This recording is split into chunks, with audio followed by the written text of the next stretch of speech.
So thank you for being here today. Yesterday, the president opened a new school, St. George's, and today he'd also be opening another new school, Christ Church. And so I'm extremely pleased that he will be speaking of our policies in the education sector. And in this season, the political season, it's necessary to do so given the many distortions surrounding policy which takes place. So even for someone as involved as we've been at the policy-making level, sometimes it's quite revealing as you now approach election season, where you have to account for your performance in the past several years about the progress in the various sectors. So I was going through the documents that we're preparing to make public shortly, and in the education sector, it's unbelievable the level of achievement that we've had in really 3.5 years after COVID. We've been able to commence and complete the rehabilitation of over 100 schools. We have trained or paid for the training for 82,000 Guyanese, 39,000 of those from the Gold Scholarship Program. We've completed our promise of free university education, but not just university, but tertiary education. We're now writing off $19 billion of student loan. We've commenced that, which was not a promise we made in 2020, but we decided it would be unfair to have people make these payments when we've announced a policy of free education. So effectively, for those who have not paid over the years, the free university education policy is retroactive because they don't have to pay for those loans. We've announced payment for 8 subjects, CXE and CSEC, and much, much more. We've trained over 5,000 teachers at CPC in these years, and considering that many of these teachers have also accessed the Gold Scholarship Program, it's a large number of teachers who have benefited from greater training at the tertiary level. This means that their income would also be increased. We've hired 3,000 teachers more since we took office, adding to the complement of 12,000, so we have 15,000 teachers now. And that has allowed us, as I spoke of last week, to have around 12 students per teacher in the classroom, which is a great metric by any standard. And so these are just some of the achievements we've had. We started rolling out the digital school. We have improved many classrooms. We have smart classrooms. We started working on that. We've improved access in the hinterland by putting in high-speed Wi-Fi in many of those schools. So it's been 3.5 years of major achievements in the sector. And the commitment has been there, given the increase in resources to the sector, from 53 billion to 185 billion allocated for education. So when I see now the opposition trying to distort what we've been doing, I I hope that people will pay attention to the facts, because often in Guyana, people do not pay much attention, or maybe those politically aligned don't pay enough attention to facts. And that's why they make the same promises of things that have already been done, and they often claim or take credit for things that they never had any part of conceptualizing. So last week after my press conference, and I spoke of the additional stuff that we wanted to do in education, I pointed out that the philosophy behind all of these investments was to take away the burden of funding education from the family. And so if we have made improvements we're paying for tuition now, and we're on all training, we have better classrooms, etc. We return the Because We Care grant. We now want to assist families with transportation. It's not a new idea. We've been speaking about this for the past 2 years. I've been speaking about this when I was critical of President Granger's policy of taking away the grant from the kids, the cash grant, $1.6 billion per year, and replacing it with 30 buses that he got donated, old buses from the private sector. And I pointed out, if you take $1.6 billion per year and multiply by the 5 years he had been in office, they took away from the children $8 billion. That's what you get. With $8 billion, you could have bought 1,000 buses. So they talk a lot about assisting with transportation, but in a net sense, families and children were worse off because they lost the $8 billion over the 5 years in the Because We Care grant. We promised to restore the grant and increase it. So in 1 year now, the grant at $55,000, well, that includes the uniform allowance. It's $11 billion the children get. So in a 5 years period, it's $55 billion we're transferring to the families through the Because We Care grant. That will happen in the future.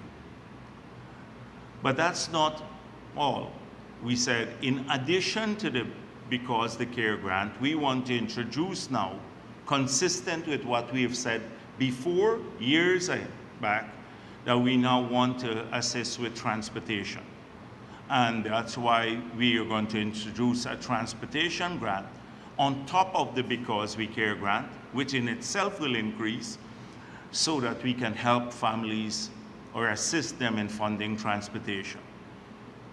They said, oh, we said that 2 weeks ago.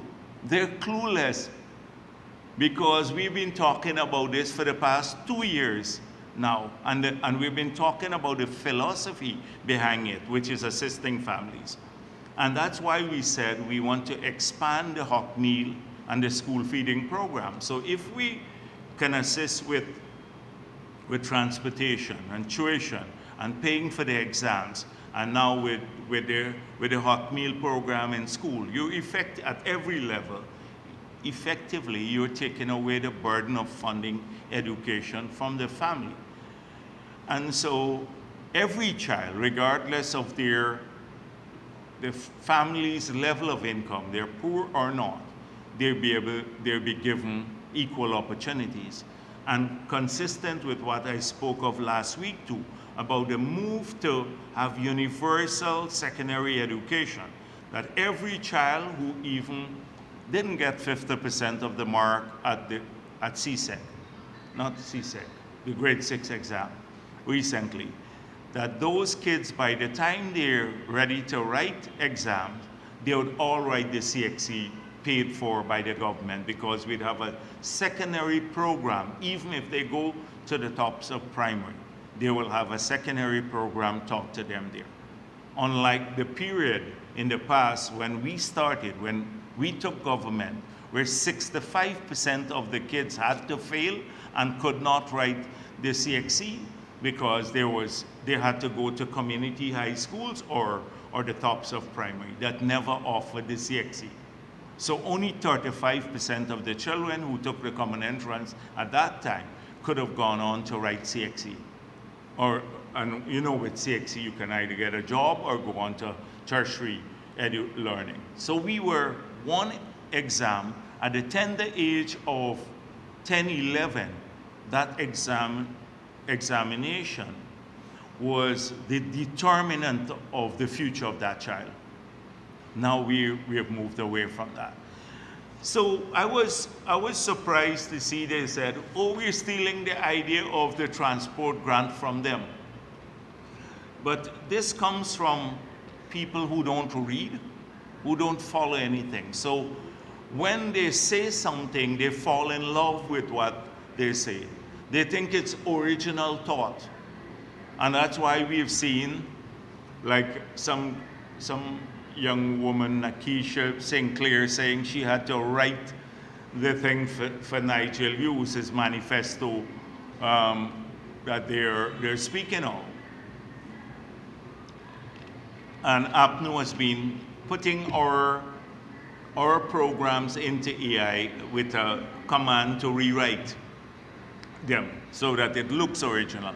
But many of them genuinely believe it's fresh ideas, that it's new original thought. You know, this is great intellectual power. Look at what we're putting out here. It's just old, worn stuff that we have spoken about for a long time in the past. And this is the poverty in policy making in the opposition.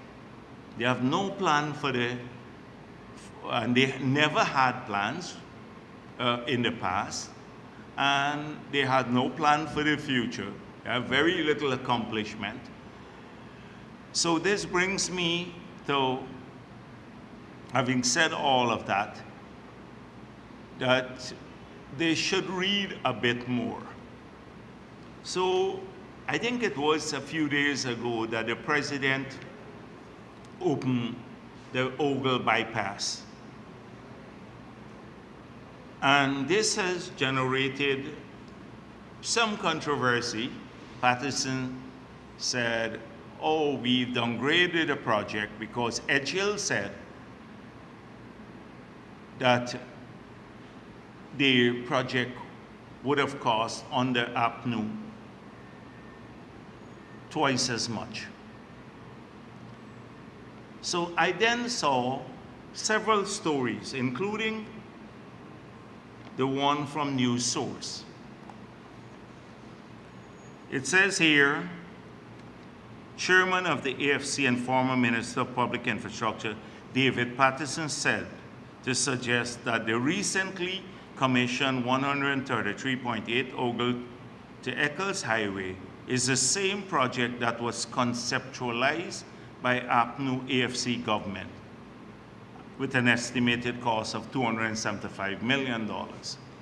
So clearly, we built it for half of what they had conceptualized it at. So consistent with what I said earlier, that they take credit for everything, there have been a whole slew of public comments about how is it that the PPP has been saying that we had no plans. We conceptualized this project. We had a plan to do it, and it seems fair on the face of it. Their speaker, News Source, has been pushing this. Their supporters have been repeating it. We conceptualized. They take credit for conceptualizing the project. Now, Edgehill should have been a little bit more diligent to point out I have here with me, so this morning I asked the people coming to the press conference, I said, can you print out this study that we had? No. So here I have a study that was done in September of 2003, and I'm going to share with you this document. There was 4 years into my presidency. They're looking at an alternative southern approach to Georgetown. This is the study. You will see the alignment here mapped out that we studied in 2003. That was like what, 22 years ago? And it has here, this is Ogle, you see the bypass here, coming here, and the Mandela bit coming all the way to the airport. From Mandela, this is the Mandela to Eccles connecting back. This was there, I'll share the cover with you. 2003, we studied it, we had costs, etc. Why couldn't we implement it? Because, and that's, again, it takes me into a long or a bit of history, the economic history of the country, which I've been asking people to study. In the early, our starting point, according to Carl Greenidge, was the debt, the outstanding debt was 9 times the size of our economy. We were scheduled to pay 153% of revenue to service that debt. When we got write-off, the actual was 94% of revenue we were paying to service the debt that APNU left, the PNC at that time left. The first 10, 15 years of being in government, we struggled to take a bankrupt country, because you're bankrupt by any standards if all of the taxes you collect has to go to paying debts. You're bankrupt as a country. You're insolvent. The IMF declared us as uncreditworthy. We couldn't borrow in the APNU period because the debt overhang was so huge. By the time 2015 came, without oil, the debt had shrunk to 45% of GDP. One of the lowest figures even among developed countries in the world without oil.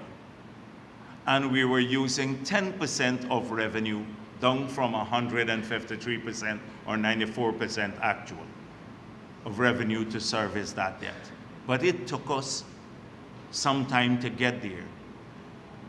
We had lost opportunities, money that could have been invested in projects of this nature. Although we had the great ideas, we planned for them, we couldn't accomplish because we were busy returning a bankrupt country to solvency. And sometimes people, the biggest achievement of the PPP, I would think, it's not the many roads that we built and the hospitals and schools, including in that period when we were practically bankrupt.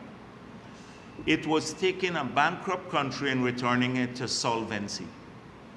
That was one of the biggest achievements that people don't even talk about today. But people would ask, well, if you had the plan since then, why couldn't you build it?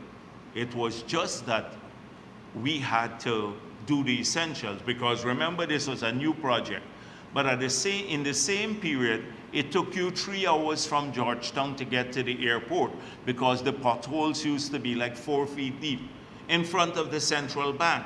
Between the Ministry of Finance and the central bank, on Main Street, there was a pothole in front of the Palm Court there that vehicles used to get stuck in that pothole. That was the state of Georgetown. That was a Main Street. Blackout 2 weeks at a time. You think about GPL being giving us a spate of blackouts recently on the East Coast. because they're moving some of the transmission main. But we used to be 2 weeks without power at that time, nothing in the hospital, and having to deal with the debt. That's our history. That's the economic history of the country. So we have the plan, this plan here. So for them to say they conceptualize in 2019 this project, and all of their supporters saying, oh, it's great, yes, look at our big, great intellectual work that we did. It's nonsense. And they take credit because I don't think Patterson even knows about this, because he talks off the top of his head. And if there's nothing, you know, it's the key finger Patterson. If there's nothing in it for him personally, as we've shown in the charges, he doesn't touch a project. So should be a shame that we could complete this project, half of what they had anticipated building it for, but the details of it, if you go down and you look here, even Busby Dam that we're completing now, so that once it's completed, we can divert the traffic there and then fix the Grove bit. Busby Dam, all of it, you see in the green. These are the alignments, the roads coming out. The whole project conceptualized since then. But since we're at this about talking about development planning, we're the only party that has put this out, several of our plans in various documents. So you can find in the National Development Strategy, nearly 2,000 pages, about 7 volumes of work. Then you can find a lot of the ideas there. The poverty reduction strategy, the competitiveness strategy, low carbon development strategy. 3 seminal documents that trace the evolution of policy making in Guyana, addressing various challenges at various points in our history, because the challenges change. As you accomplish one thing, you have to address another challenge. So we have outlined these in documents. You ask APNU and AFC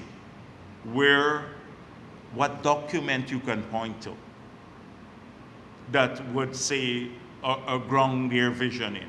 Nothing, absolutely nothing. In fact, Nigel Hughes recently was saying, let's all get together and craft a plan for the future of the country. And I asked here, this party has been around for maybe 17, 18 years, the AFC.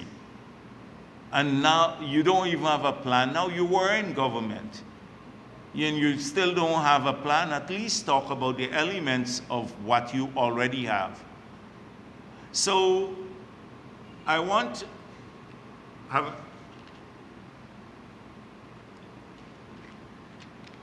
to just look at, from the National Development Strategy, I just today want to look at one sector, since we just talked about the road and the planning for the road from 2003, as you've seen, the bypass road, the Ogle bypass, which has just been completed, and the Heroes Highway, which will get to the airport shortly, from 2003. I had mapped the route. But that idea was even before that.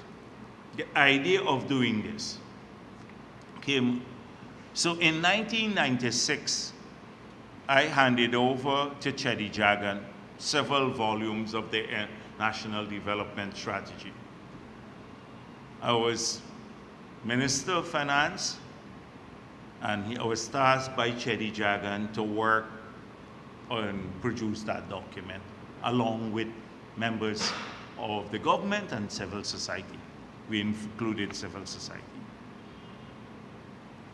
The idea of this road was since then, and there are several other ideas.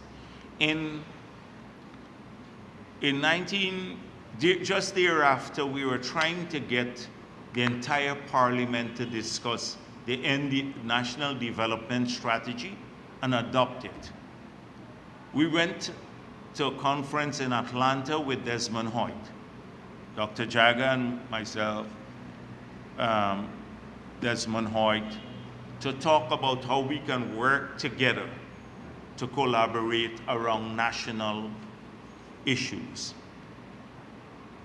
We tried to present this document in the Parliament to have a discussion. APNU, PNC at that time, refused to engage. So we took a different approach. We said, let's call it a civil society document.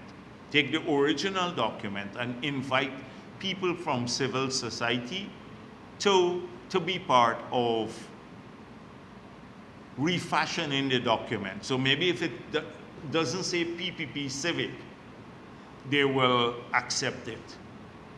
So I invited Dr. Kenneth King, who was the General Secretary of the PNC.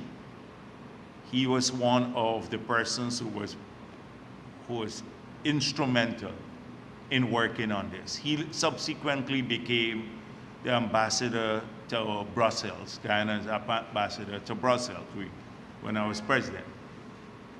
And he and several others from civil society work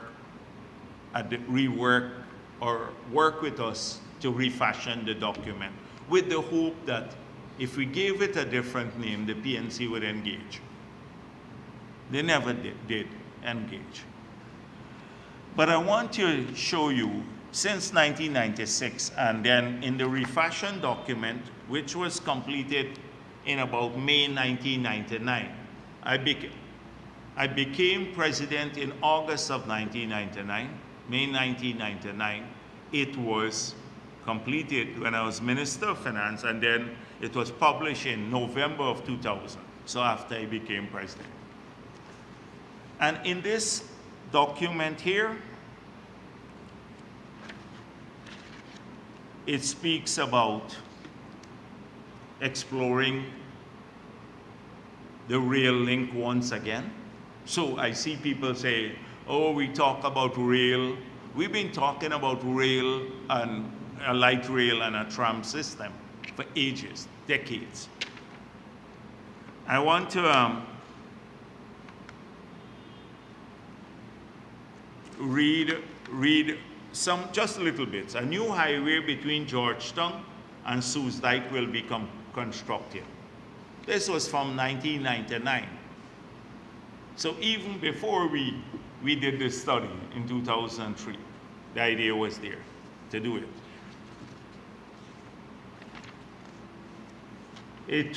A two-lane bridge across the Demerara River adjacent to the Demerara Harbor Bridge with a vertical clearance over the navigational channel, which would enable ocean-going vessels to pass under the bridge.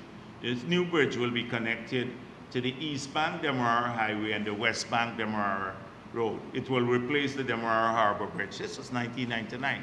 2 lanes high-span bridge. Now we're doing 4-lane bridge. A 2-lane bridge will be constructed across the Berbice River with a vertical clearance to allow navigational thing. When we actually did it, we didn't have the money, so we had to engage the private sector to build that existing bridge. And the high-level bridge was very costly. So we opted for, we had a study done of 6 sites in the Berbice River. We paid $1.1 million for that study and identified 6 locations, past Everton, New Amsterdam, all the way to where the bridge is at Rosignol. That was the most feasible site at that time. And the bridge was constructed. And with the idea that once we got more money, we'll replace it with a fixed structure. We intend to do that now. A bridge will be built across the Takutu River at Lethem. This was 1999. That bridge has been completed. The capacity of roads and bridges between Georgetown and Parika and Timeri and Georgetown Timeri and Georgetown Mahaika will be increased to reduce commuting time. We build the roads out, Now we are planning the highways now. Georgetown to Mahaica, Parika to, well, the bridge to Parika, we have already done that part to Crane, etc. I can go down the long list of issues here. And this is only on the transport sector. The development of Ogle Municipal and Regional Airport, that's been done. That was 1999, and it says there we'll privatize it. Chedijagan International Airport, extension of the main runway, resurfacing of the runway, airport expansion, we did it. Construction of a 2-lane road between Molson Creek and Oriala, I spoke of that even last week, that we're now initiating that. The rehabilitation of the Quarantine Highway, we now have awarded a contract for 4-lane highway from New Amsterdam all the way to Molson Creek. I can go down a long list. If you see a long list of the project, you get the idea. This is only on the transport sector. This document was produced in 1996 and revised in 1999. So a lot that you see now, we had been planning for a long time to get them done. We did not have the resources because of what I just told you earlier. So not that it pains me, I understand that we have an opposition that's bereft of any ideas. But when they go and take credit, they take a lot of credit for these things because they just haven't read stuff. And I will go, there are about 10 other sectors, and I can come back here and deal with every other sector. What we're doing now, how we've situated these in the past planning efforts at the national level. So you're underpinned by a long-term vision. A country can only develop if its policymakers have a long-term vision of the country.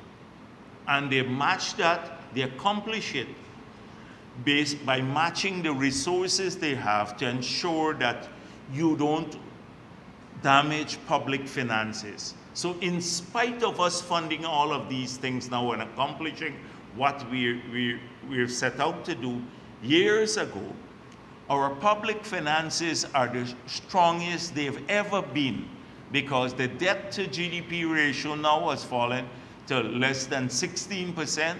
We're using 5% of revenue to service debt.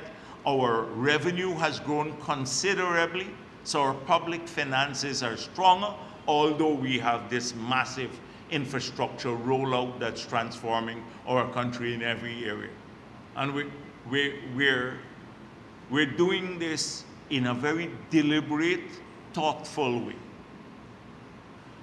This is, you ask Norton about anything to do with it. I saw Wendell Jeffrey doing an interview with Amansa. And she was getting offended when he was asking for specifics. And all the broad thing, oh yeah, we want to improve healthcare, the usual slogans. Oh, Norton, if you hear Norton, people-centered development. I don't know what that means, especially in the light of the fact that he says he agreed with everything that Granger did, and Granger took away children's grant.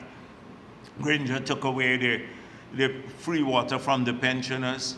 That's people-centered development, put taxes on a whole range of things, you know.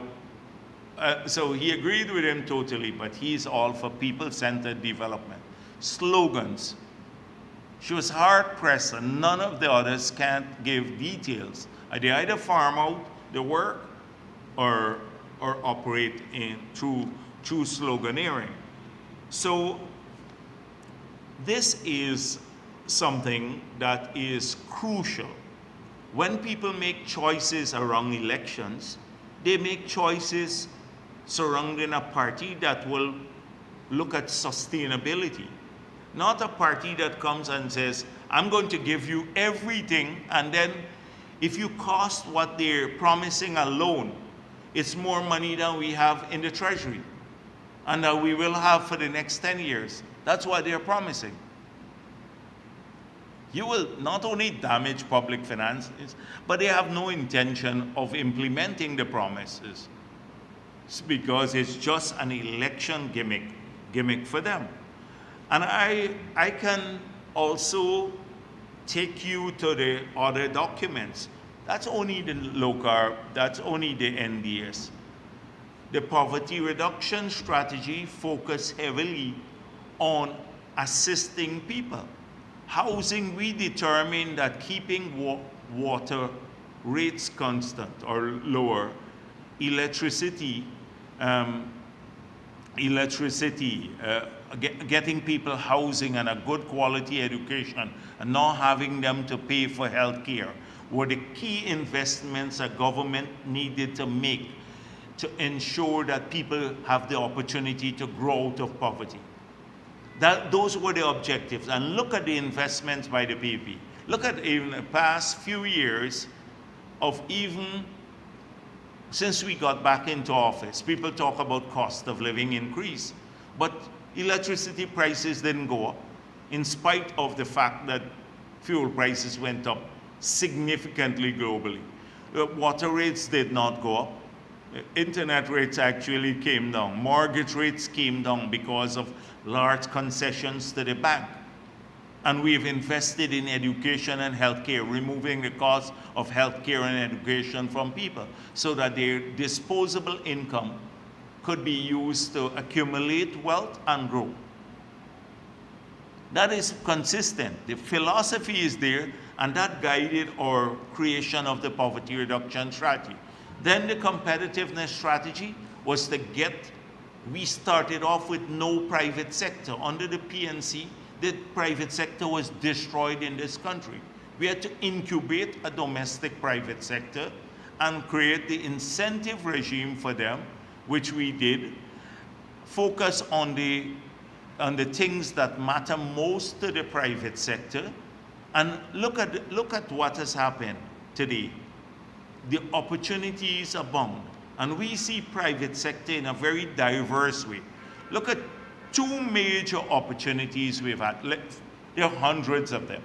Look at the large-scale investment in hotels by Guyanese, in agricultural ventures, in services, in construction activities. But on the government side alone, we've refashioned public procurement now, where tens of thousands of Guyanese now are benefiting from public procurement through contracts, unlike under APNU. And now, because of the passage of the local content law, you have thousands of Guyanese, over 1,000 Guyanese companies now doing about 700 million US of business, which they would not have done otherwise, because creating the opportunities. And largely because of, again, a vision that we needed to create wealth at the domestic level, and we need to support the creation of that wealth through small companies. That's why we've said in the next term, we're opening up 100,000 acres of land for small farmers and others, more land for the miners. We're going to support manufacturing and processing through the hubs that we create, the innovation hubs, the support hubs, the development bank to make zero interest loan to small and medium scale business so they can grow. It's all consistent with our plan. That's why we have refashioned the whole incentive regime, the taxation regime in that matter. So that's guided again by a philosophy which is enshrined in the competitiveness strategy. And then thirdly, and then fourthly, because that's a fourth one, the low carbon development strategy. A whole new challenge of sustainability, keeping our country safe, getting our assets to earn resources so we can invest in creating green jobs, creating green energy, a green energy mix, and adaptation, which is managing water. I've outlined our plan already. We've earned We're earning $750 million, how that's being invested in keeping our entire coast and even hinterland safe, all of our people safe from flooding by these new canals we're building, new cokers, new pumping capacity, etc. That would prepare us for these changes. I don't want to go into great detail there, but we're guided by frameworks. We're not like gonna just make a promise just like that. It fits into a philosophy, and it recognizes the challenges. And so this is not guesswork that the PPP operates in. And when we make promises, that's why we've been able to deliver them. That's why in 2020, we made some promises. We were very careful about what we promised. The promises were ambitious, but we delivered on them. We delivered on all of the promises, and we far exceeded what we delivered on because we're grounded by that. So any other political party which does this now, look at their promises. It's just like crazy things I've seen. Crazy. It's just like, and it doesn't even have any intellectual decency. It's like, you know, at least you can, even if AI writes it for you, you can write, like, explain it differently. But then just anything the PP does, we'll do better than them. We'll give you more money than them. That's all it's about. Nothing about creation, you know, a reasoned way of approaching a problem that the society has. A reasoned approach to the problem, identifying the problem, defining the problem, creating a solution for the problem, and then focusing on how you will implement it, whether the resources would be there. That's how you have to approach anything in life, including in your home or at the national level. If you don't, you make big blunders. The problem when they make the blunders at the national level, it affects everyone. You're free to make the blunder on your own, but when you do so at the national level. So let me focus on one thing that affects everyone else. For example, taxation. Taxation under APNU, a whole slew of taxes. If you want to get a good indication of the taxation policies of APNU, go to Jordan's budget speeches and go to the back of those speeches, and you will find an annex of fee increases and taxation increases. And you'd be surprised. We say over 200 taxes and fees. One time, what's her name again? I always forget her name. The Minister of Public Works, Annette Ferguson, Ferguson, she was housing, or she was Public Works first, I think, and then housing, right? Or both, I don't even remember, yeah. They're just, because they achieved very little, yeah. So they, you know, when people stick in your head when they achieve things. So she asked the question in Parliament that the PP been saying, oh, 200 taxes and fees. Can you give us a list of it? Because we're lying. And so we started preparing, and it ended up like over 300 when you look at the taxes and fees. It was actually more than the 200 we're talking about. So in every sector, no one was spared. From the guy driving his donkey cart, his fee went up, to the health sector, remember the education sector, the miners, they increased the royalty rate, the taxes on machinery and equipment, land rental charges, everything under the sun you could think about. Every single thing. On hinterland travel, reopen at Marijuana, I think, and Port Kaituma, the GRA, pressuring people, collecting $94 billion more per year. So we said we're going to reverse those when we get into office. We've reversed the taxes that they put. That cost us about $50 billion, the reversal of all that they were promising, or they implemented. So we kept that promise of reversing the taxes. We removed the VAT on machinery and equipment, on water, on electricity, on data, hinterland travel, a number of other things. Reversal cost $50 billion, we gave that up. The cost of living support alone, on using the old freight rate to levy the duty at customs, also we gave up billions of dollars, because when freight prices went up globally from one container, $3,500 to ship it, to $20,000 to ship the same container, we were using the same $3,500 to levy the tax on. So if it's a 10% tax, it's levied now not on $20,000, because it's cost, insurance, and freight, CIF value, that you levy it on. We use the old freight rate so that it wouldn't push up the costs or the taxes. People wouldn't have to pay more high taxes. Billions given up to address the cost of living issue, because globally the prices went up after COVID. Factories were closed, etc., and shipping costs went up. We then removed the 50% excise tax on gasoline and diesel. Now, on gasoline and diesel, we import over $800 million of those two products. The 50% tax will be about $400 and odd billion, giving that up. That's about 90 billion Guyana dollars per year. If we didn't do that, guess what would have happened?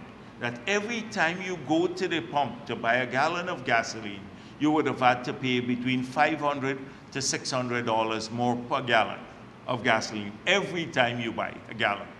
But now that's an implicit subsidy that people don't see, just to tackle cost of living, so no increase in that cost. We gave that up too. And then we fulfilled a promise. We said no new taxes in the 5 years. And from 2020 to now, the first budget that we've had to 2025 budget, we haven't increased a single tax.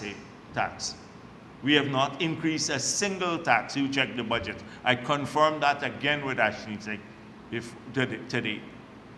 That's a promise. We kept our promise. We promised to reverse what they had put in place. We did it. It cost $50 billion. In addition to that, we also gave up a lot of taxes to abate cost of living. And then we fulfill our promise of no new taxes in the 5 years. And we fulfill it on taxation. But in addition to that, what did we do that gave up more benefits? We could have just said no new taxes and leave everything as they are.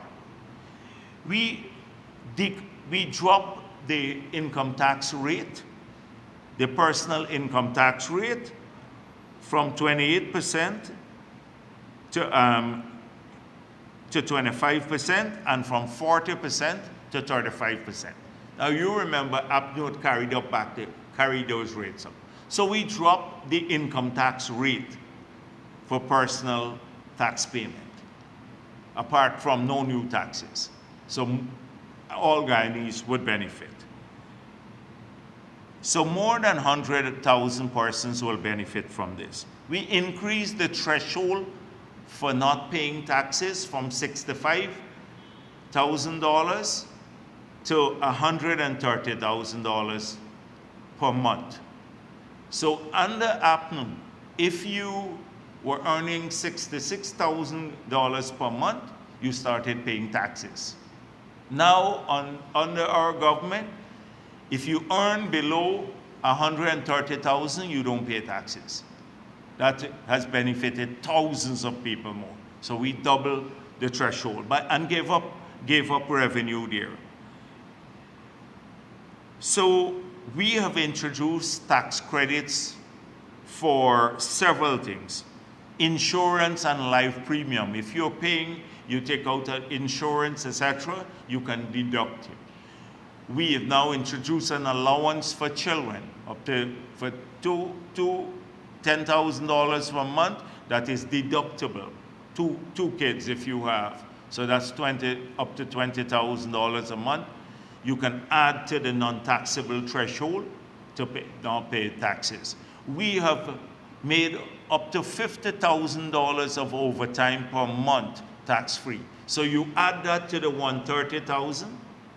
You can, if you are overtime, you have another $50,000 that you can add there, which takes you up to $180,000 per month, which becomes tax-free. And then we said, if you're working a second job, because we want to encourage people to do that, we have labor shortages. The second job, you also get $50,000 of the income from the second job tax-free. So all of these, much more we have done. Apart from no new taxes and reversing their taxes, we've also introduced tons of benefit. Then what else did we do? We made a promise that we'll remove the corporate tax from education and health. So any investment by the private sector now in health and education, they don't pay any corporate tax. So now a lot of people can invest. Public investment in these sectors are growing rapidly. The people are saying the schools are getting nicer than private schools, and they will get nicer. The hospitals are going to get nicer than private institutions, so they have to upgrade too. And they would have to specialize. But now those people have an incentive to upgrade and to lower costs because they don't have to pay corporate tax, which is a promise we made. We kept that promise too. So even on taxation, yeah, I can go down. I have a long list of items here. For example, construction industry.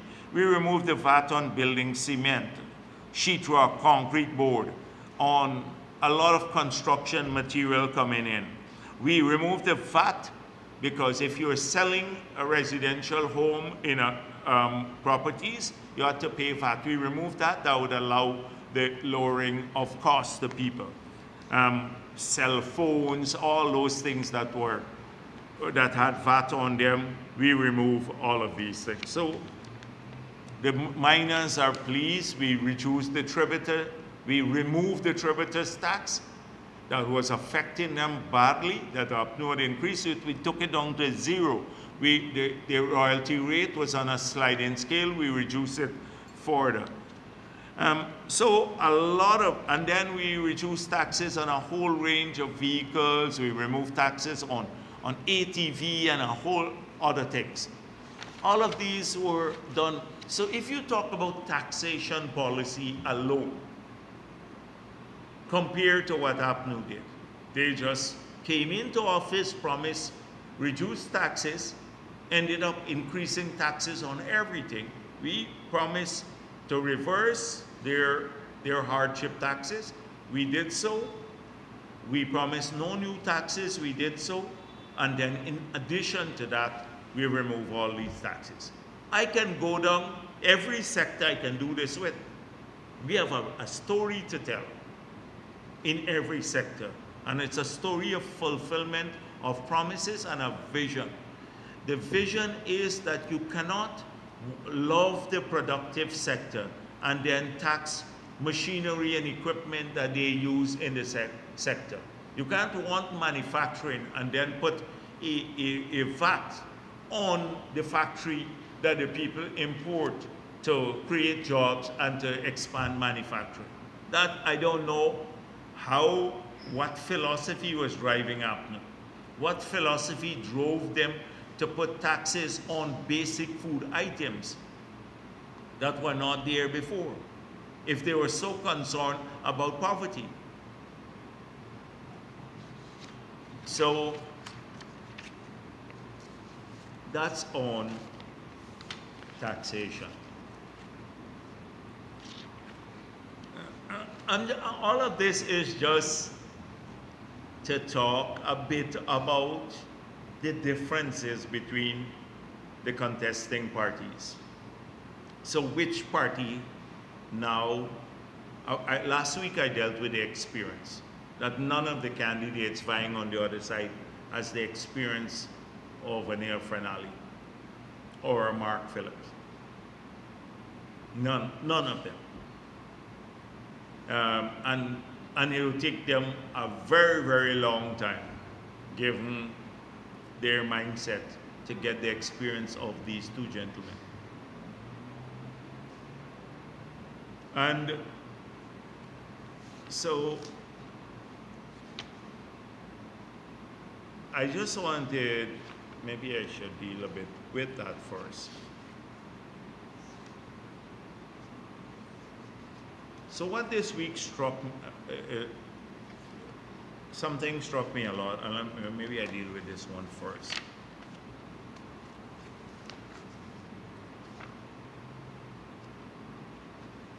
As we get closer to the elections too, the rumor mills are going to start spinning a bit faster.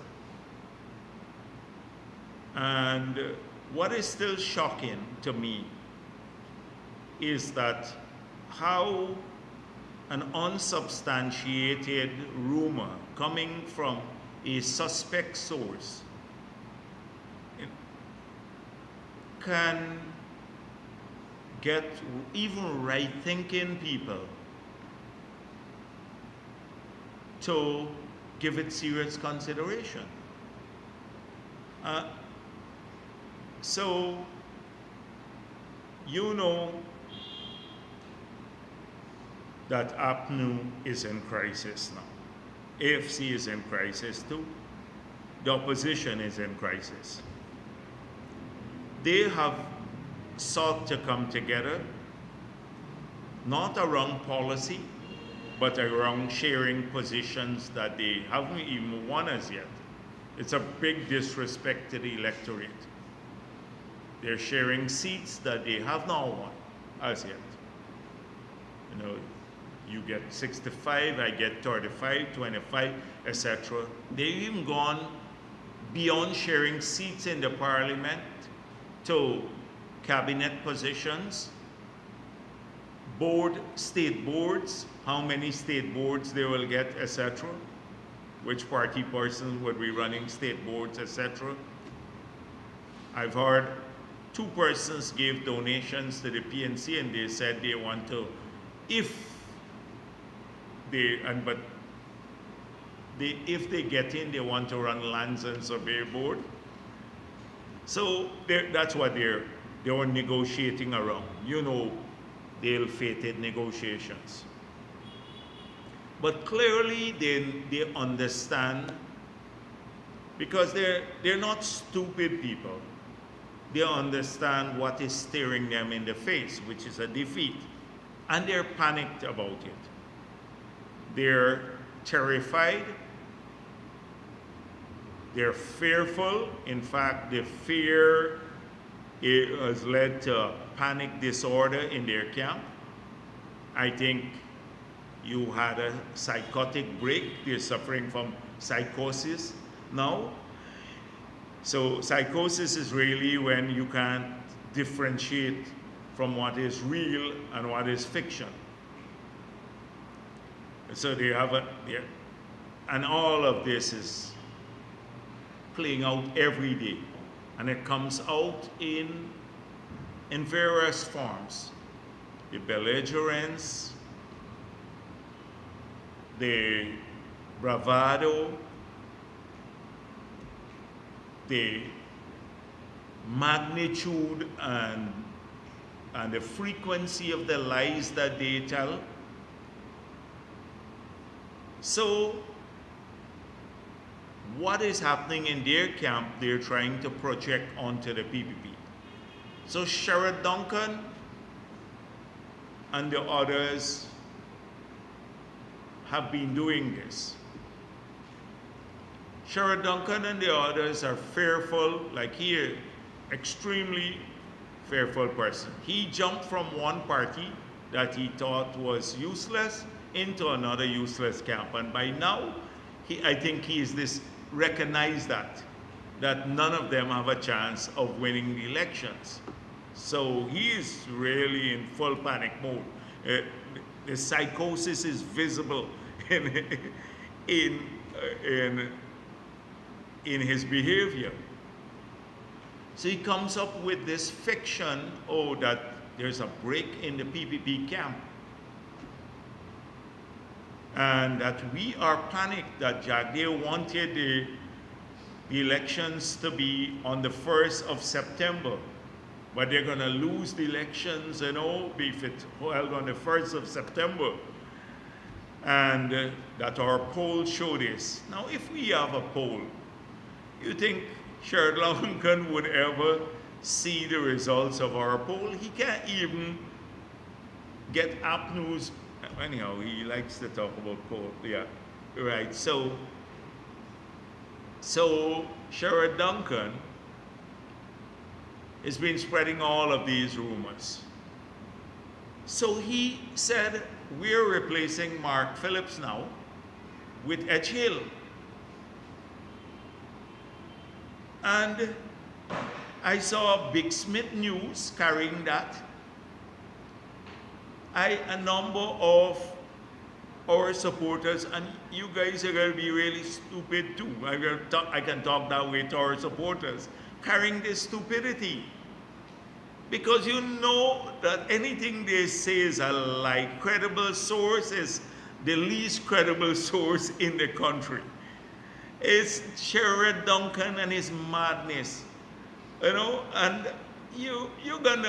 we have a time-tested. Mark Phillips has been a great prime minister for this country. Mark Phillips has decency, credibility, headed the army, commanded people. He walks around this country with pride, and we're proud of him. We're proud of him. Mark Phillips, combined all of the other candidates on the other side, don't have the decency and the skill of Mark Phillips. All of them. And we're very proud, and he shall be our prime ministerial candidate. In our camp, we don't make decisions one day and change it the other day. That's what Sherrod is worried about, that he and Juretta get thrown out back because Nigel and the other man talking again, Norton, because both of them are panicked because they see, what's staring them in the face. So he is very insecure. So to spread a rumor like that and then have sensible people also write about it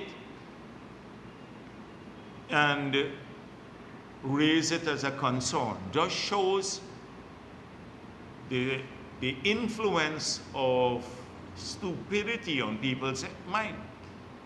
And how would you even think that this could be true knowing the PPP? You see the momentum we have. Look at our fundraisers. Look at the people showing up. We have a track record. We're the only party that is ethnically diverse, that carries a national message. And you would believe a Sherrod Duncan that we're worried? They can't even pull together. I see Norton as a couple of people, like a couple of kids running around the Starbucks market saying Norton for president, as though they have to convince themselves that he and everybody ignoring them and saying, oh, they're a nuisance, right? You're a nuisance. Leave here. There was a very different time that all of the people would probably join them. Nuisance. He goes around the country, people refusing to even shake his hand. And he, not because they think he has blood on his hand, like he said, he can't shake our hands, right? Because that's it. But because they think he has no hope of winning the elections too. So what, if any party had momentum, it's the People's Progressive Party. And it's not because we're special, it's because we've kept faith with people, because we've done what we said we'll do.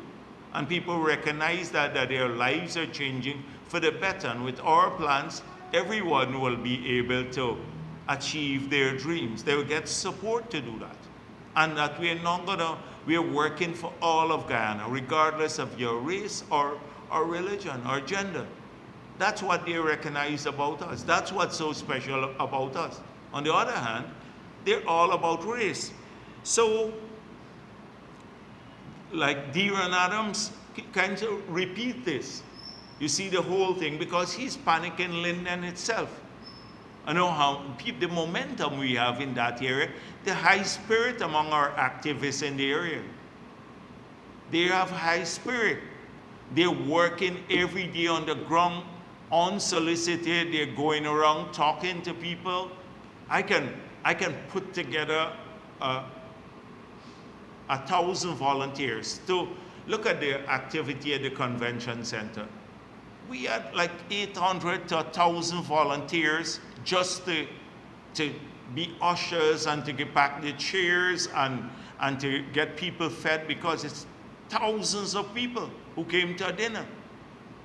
We didn't buy a professional service to do that. We pulled that off from the party. Volunteers of every race, you saw it there, working now because they're happy. We have a positive campaign, and because they're proud that we've kept our promise to the people of the country. Which other party can do that? The anemic gathering they have. They had a fish fry in Canada. I got a graduate of finance, and there's the other man, Mai Paul. And I heard people don't want to give Mai Paul the donation. They want to give it to the party. They don't want to give Norton too. So they have a big trouble, because they're worried. You know, Mai Paul has a history on that about campaign, money. But the thing is that they said they had a bigger crowd than before. It was supposed to be 2, it went to 7 persons. Look at the picture of the activity in Toronto. You look at it. If you haven't looked at it, look at what they post. They might pull them down before. They talk about momentum. About 10 people just my ball dancing and stupid. Nobody pays attention to them anymore. So what momentum they have, and who are we losing to? So that is why they will resort to these rumors, and you should expect them as we get closer to election. You remember on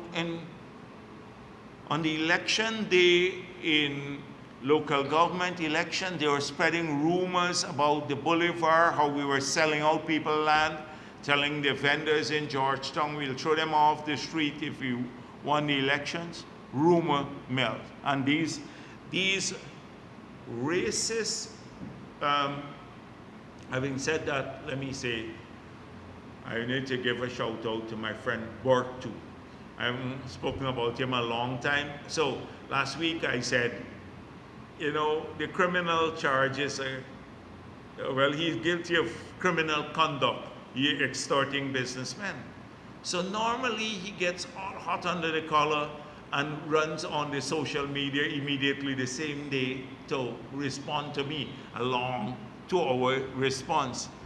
So somebody said to me, he took from Thursday, he went on Saturday to respond to me. So I said, something is wrong with him. He must be sick or losing his stripe. But then I heard he didn't pay for his Wi-Fi bill, and he lost his internet. So then on Saturday, he went outside of a place in Brooklyn and connected a free Wi-Fi to respond to me, So take care, Burke, pay your bill over there. You can respond to me faster. So coming back to the main issue.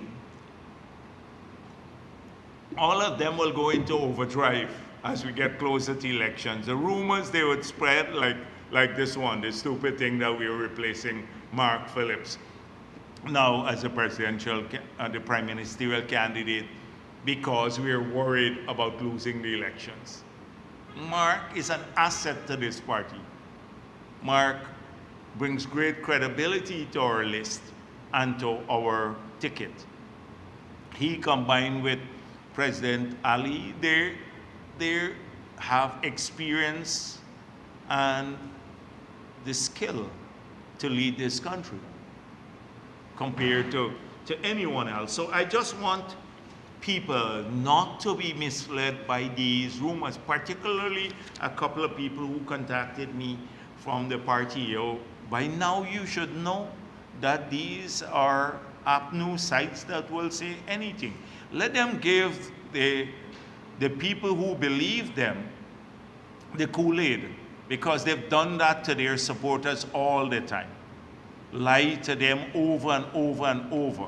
Sandy pointed out how they lied to their supporters, the vice chairman from Region 4, about winning the elections. They continue to carry that lie. They will lie to their own supporters every single day.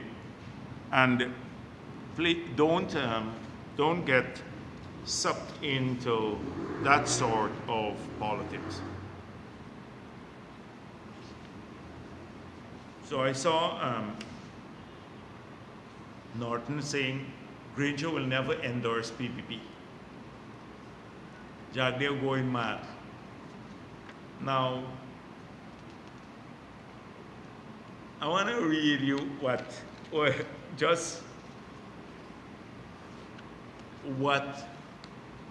triggered Norton. Now, Norton, I was joking. I know Granger will not support us. But really, what I was pointing out as the standard capture, Jagdeo in his capacity as General Secretary of People's Progressive Party said, by Granger's own logic, citizens should vote for the current regime. Given the extent to which the PNC fooled, used, and abandoned youths, Jagdeo said a former leader would have been better off pledging allegiance to the PPP. Jagdeo reasoned, to tell youths to choose substance but still vote for the PNC is utterly contradictory. That's what the point I was making.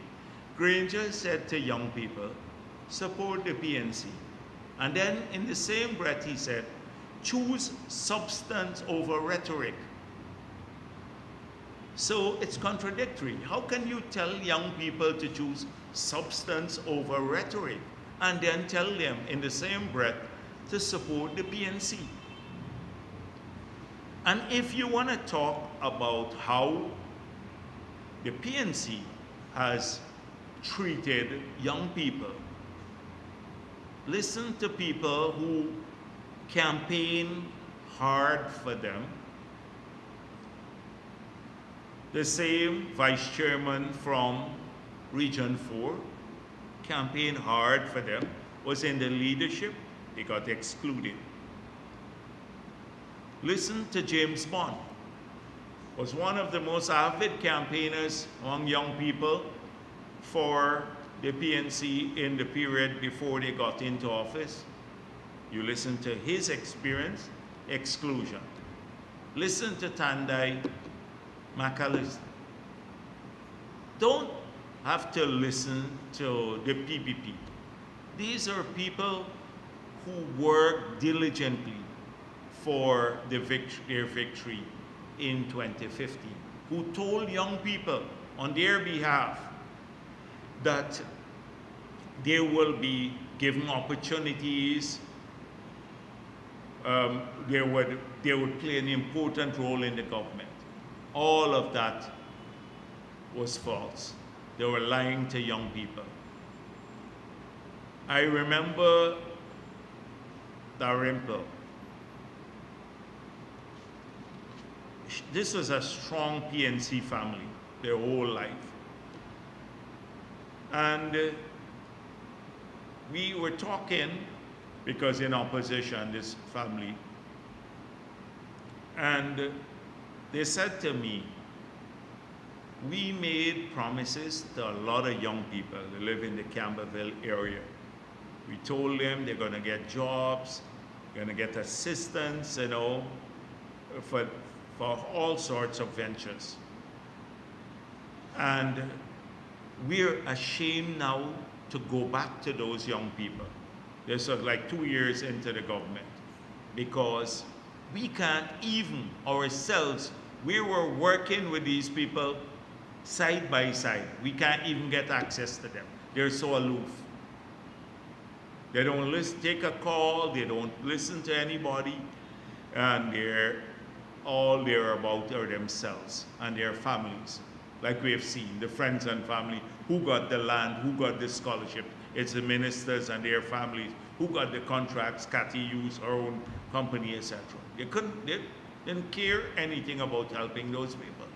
So they were the ones who were facing the young people back on the ground, because they were the conduits through which the promises were made. It's the same thing like Charan Das. He was telling the sugar workers in the area where he lived that they would get a 20% increase on the afternoon. They will, they would expand the sugar industry. And then what happened? The factory was shut down in the community where he lived. And the sugar workers now are cussing him every day when he's paying dominoes by the side. He couldn't go back to his communities or his community. So a lot of that is how they treated young people, the betrayal. And even now, the environment that is created in the PNC and AFC for the opportunities for everyone, but especially for young people, the atmosphere is not there.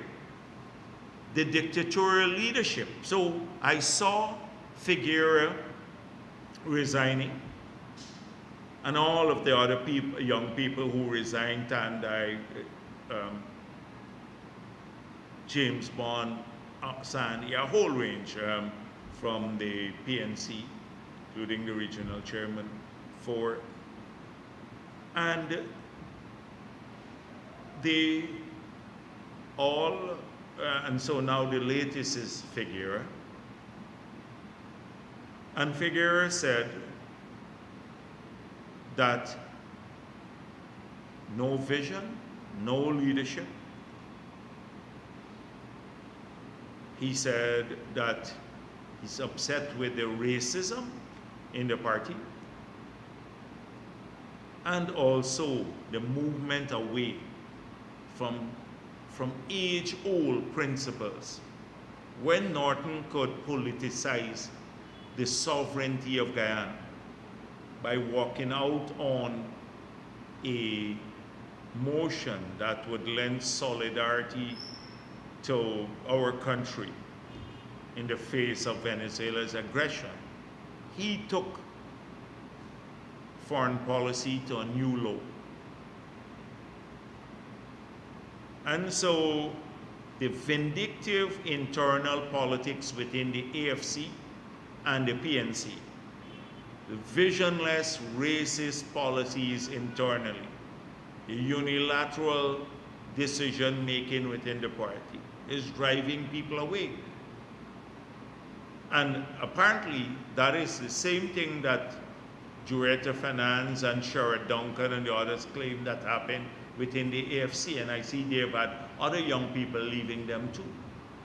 But they've gone from one useless party, as I said before, and they've jumped into the other one, from the frying pan into the fire, and they were discovered. So this is what's happening there. There's no room for people to grow. And when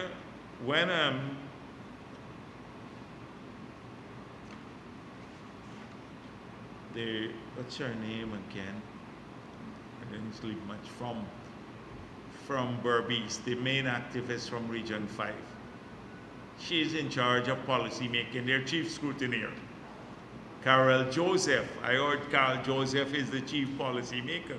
Wait until the Juretta Finance and Sherrod Duncan, they have to deal with Carol Joseph. Already, I see they have an internal problem there, that big fissures in the party, that these new people just coming in and they want positions in the party.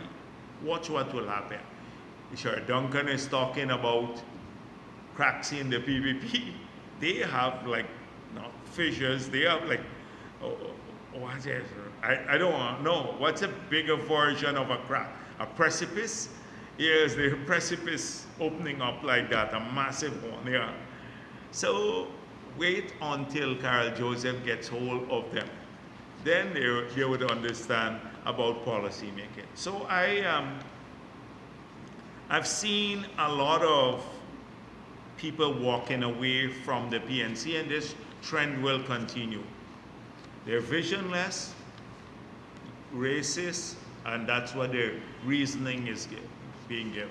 So don't go after those people. Don't send your trolls to cuss them out, because everyone knows that's the truth.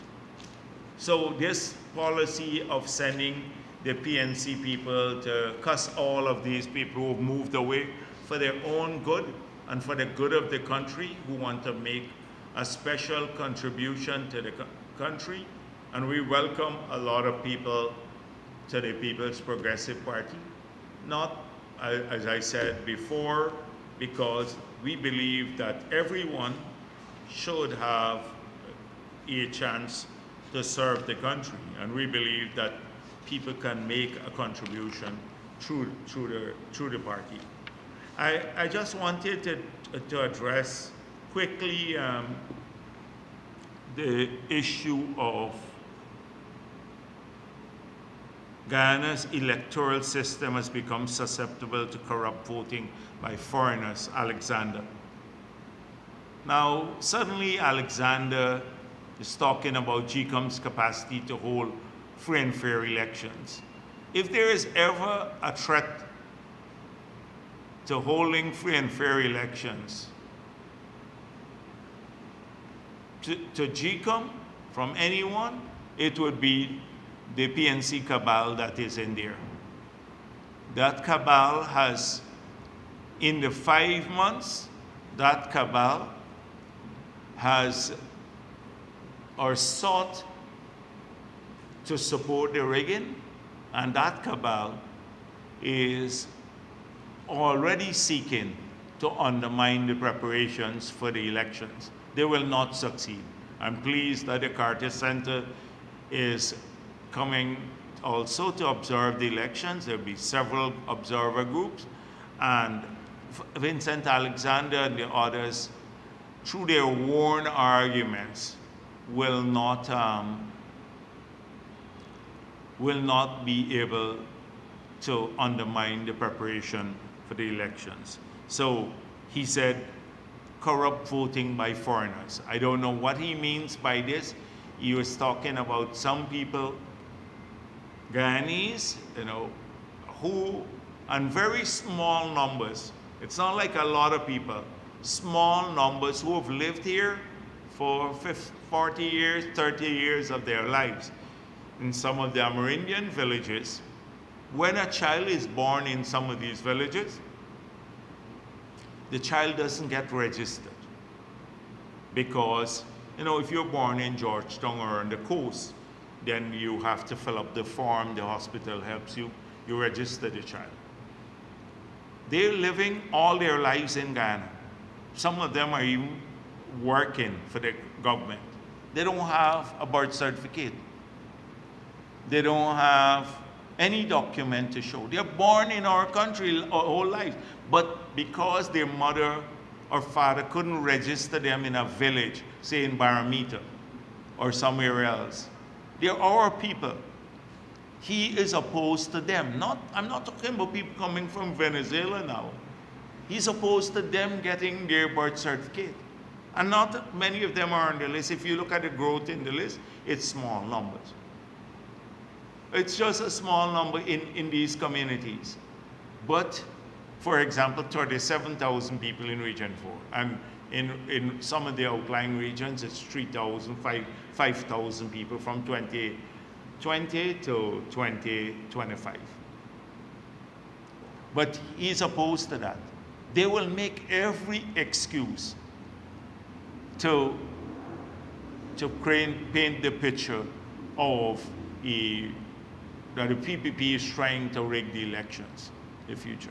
We have a tough system. You have to run a gauntlet of checks before you get a ballot. We have presiding officers with a folio with your picture on it.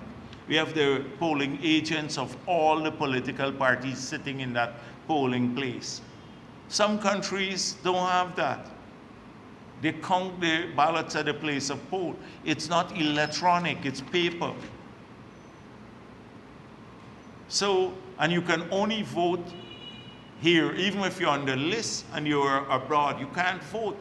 You have to present yourself in the polling place where you're registered to. So I would say ignore all of the noise coming out from people like Vincent Alexander. They've shown that they would stand on the side of unrighteousness or on the side of people who have been trying to subvert the elections. I just wanted to deal with that. I have a few things more, but I think I'm going on a little too long already. So maybe I'd leave those for another time. So I'm going to start increasing the frequency of my engagement as we get closer to election. It takes too long to respond to these guys now. I need to do a quicker response. So thank you very much.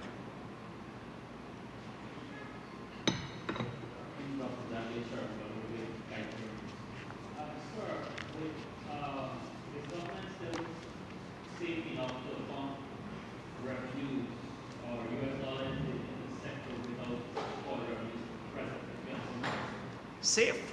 Yeah. What do you mean safe?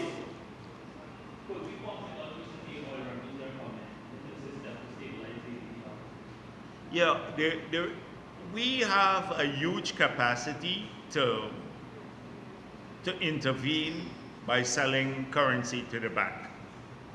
As I explained earlier, it's carefully managed, and we don't want leakages. It's getting even worse now with Trinidadian companies. As things get tougher over there, I saw Prime Minister Ralph Gonsalves speaking about some of these issues. And we have a problem with the currency, not the instrument. So the dollars are a bit scarcer because we don't sell too much dollars. We sell to the bank through transfers directly to the bank accounts, etc. So that is an issue, not because of the lack of availability of money, but it's money, for example, the currency. The currency is sometimes scarcer because if you go in to buy, you may not get the currency at the time you want. And some people may buy and hoard for themselves the currency. But we have an enormous capacity to intervene in this regard, but it's carefully calibrated. Enormous capacity. There's an issue whereby, like you said, people are hoarding for themselves and trying not to read. Yes, because of the currency itself. So if you can go to the bank, some people don't want, and that's why we are checking if the Chinese are doing this. That some of the Chinese supermarkets, etc., we're checking how they're paying for their goods, because some may be through the purchase of gold, and we're examining that, and some may be through the purchase of currency, because they can't come through the formal banking system. We're watching carefully. So we're watching all of these things. Don't think that you're not watching what's going on there, and you're going to see enforcement action against a lot of those people. You recall, we've done a lot of sting operations in the past, and a lot of those will continue. Like last week, I dealt with the Venezuelan presence here, and whilst we're accommodative, we're watching it carefully too. And I also dealt with the fact that once this ID card comes out within a year, we'll know about every foreigner who's in our country. Because without Without that ID card and the biometrics, if you try to move around the country and the cameras don't recognize you and you're in our database, somebody is going to come and ask you, what are you doing here? You know, so that if you're not citizen or you don't have that ID card, and remember the ID card now will have their biometrics, so it goes up into a central database and the cameras scan people, and we can pick up a lot of people at the borders here too. So that's what we're working on now, and we want to know who's in our country and how they get here and whether they're legally here or not, and whether they are engaged in lawful activities. That is important for us. And then also that will allow us to ensure that our people, our citizens, have benefits that are far exceed those who are here, especially in terms of ease of access. Ease of access, you know, like I spoke already, coming through the airport. If you have a Guyanese ID, a secure ID, or you don't care if people go out and come in too much. If they go to the US and you get trouble with your visa, that's a different problem. But when you're coming home, we don't care too much because they are our people. So a lot of that is being looked at. Good afternoon, Vice President. No government in the world has had 100% perfect deliverance in different policies. Fortunately for your administration, it seems to be 80% of your policies are advantageous to the citizens of this country. You mentioned something earlier that is worrying, giving assistance for transportation to school, which will obviously mean you're facilitating a public transportation system that has been responsible for moral decay. No. If you need to follow what I spoke of this last week. So I don't know. I think you fell asleep at the back there. Right. So what I said, we're not inclined to invest in school buses. That's what we're talking about. Except in some communities, like in which we continue doing this. So on the highway, for example, where transportation is very difficult, or in many of the mines in Linden and some of the other communities, the Amerindian communities where long distances, we will buy a 30-seater, give it to the village or give it to different people. We have done this in the riverine areas too. We'd invest in a school boat and give it to the community, they manage it. We'd help with gasoline sometimes. But we're more inclined to give people a grant to offset some transportation costs, the families.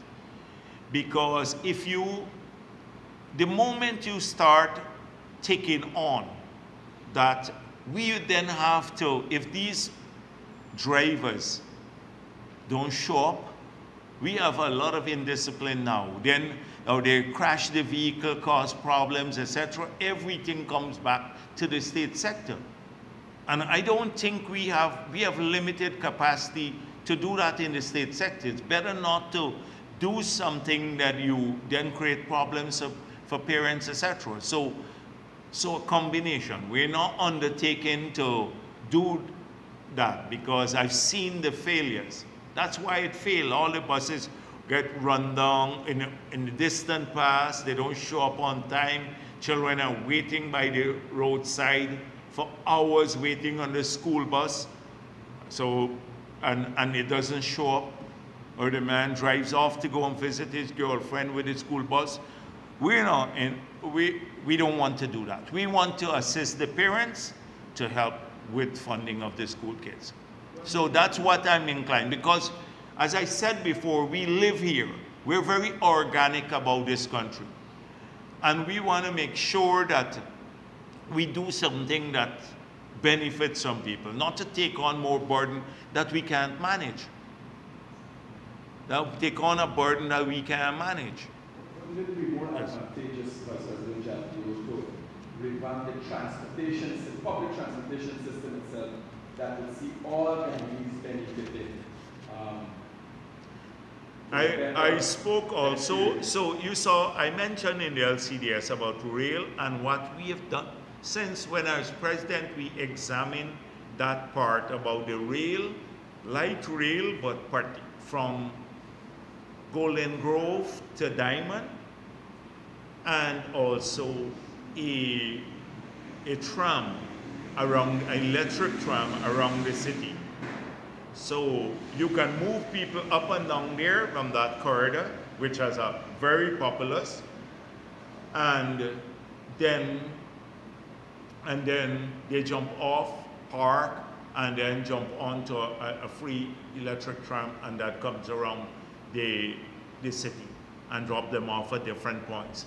That is still something that we are examining, whether it could be implemented. So the public transport along that line, but not a public bus transport. And then a lot of people more owning their vehicles.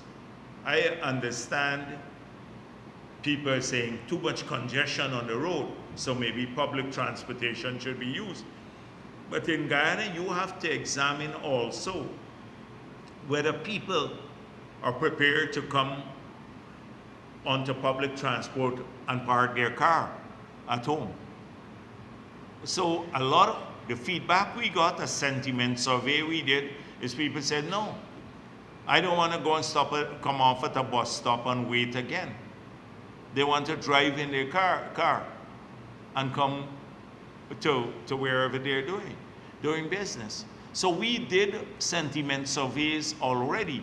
So we don't want to run too far ahead of the population and what will get major uptake. But clearly, your point is well taken, that public transportation can help to alleviate traffic problems, and especially if it's cheap or free. And eventually, that is why we're thinking about the tram and the rail, but those two to cover these populous areas. The traffic jam on the other communities will, and by the way, the Linden-Susdike Highway, Jalgiran Adams, is also in the LCDS. He said they conceptualized that, repaving the road. But in the other parts of the country, with the expansion of the road network and given the population, we shouldn't see that amount of traffic jam, except from about Mahaica on the East Coast, well, maybe from Golden Grove, because beyond Golden Grove, the population is smaller. From Golden Grove to the Diamond Corridor, and then on the West Coast. That's where we get low traffic jam. Dr. Janu, over the years, the governments that you have been a part of, have been able to boast of your development and how you have been able to develop better. But you've also attracted some of the biggest thorns. Not only attracted, but created some of the biggest thorns. We're talking about the Nagamutus, the Kemra now criminals, smugglers, fraudsters like Asadi Mohammed and Marty France, Dr. Marty France, who still is a working member of the Georgetown Public Hospital. These are all, things that, with the successes have come out of the PPP, how do you work in ensuring that we don't have like this in the future? So we create opportunities for everyone. If they subsequently turn out to be crooked, we can't be held responsible for that. So let me say Mark France was never a member of the PPP. Might have gotten a scholarship to study medicine like many others a long time back. Thousands of others who got scholarships to study medicine. But if he turned out to be crooked, it's not our fault. But it seems as though you almost have to have or be engaged in some form of crookery now as a qualifying thing for the new political parties that are being formed. When I look down the list of the new parties, and I checked across, all of them have either committed fraud or criminal acts or are hustlers looking for money. A lot of these people, and you look at them independent. I don't want to analyze them here today again, but just look and you will see it's a hustle. Election season for them is a hustle. A lot of them believe that they've seen the success. Like if a one-man party, like what NFA, what's they call him? The man, what's his name again? The people who don't make any significant thing. Under the APNU coalition, who got a seat in the parliament? Not WPA, there was a one, Keith Scott, NFA, yes, Keith Scott. When they don't make no impression on me, right? So I forget that. My brain filters them out. Keith Scott had no constituency. Keith Scott had a single person party, one-man party, like ANOG now has become like a one-man party. Ralph Ramkaran left, Timothy Jonas left. These are people that had some credibility, decency. They've seen that this is a criminal move on the part, and I think it's dictated by money. And they're going to collect some money, maybe. And so that is what's happening. So when they see that, oh, there's a possibility if I form some coalition that the people of the country may give us a few thousand votes, and sometimes you don't even need more than 3,000 votes to get a seat, like what happened in the last elections. And I'll get into the parliament. I'll be given a seat in the parliament. So it's a little hustle now. And they think, like some of them have approached the PPP, and they think they're going to come in and get a promise. Nobody gets a promise from the PPP. Not even the current ministers don't know whether they will be in the new cabinet. Nobody has come to us. We don't promise seats or any position before you've gone.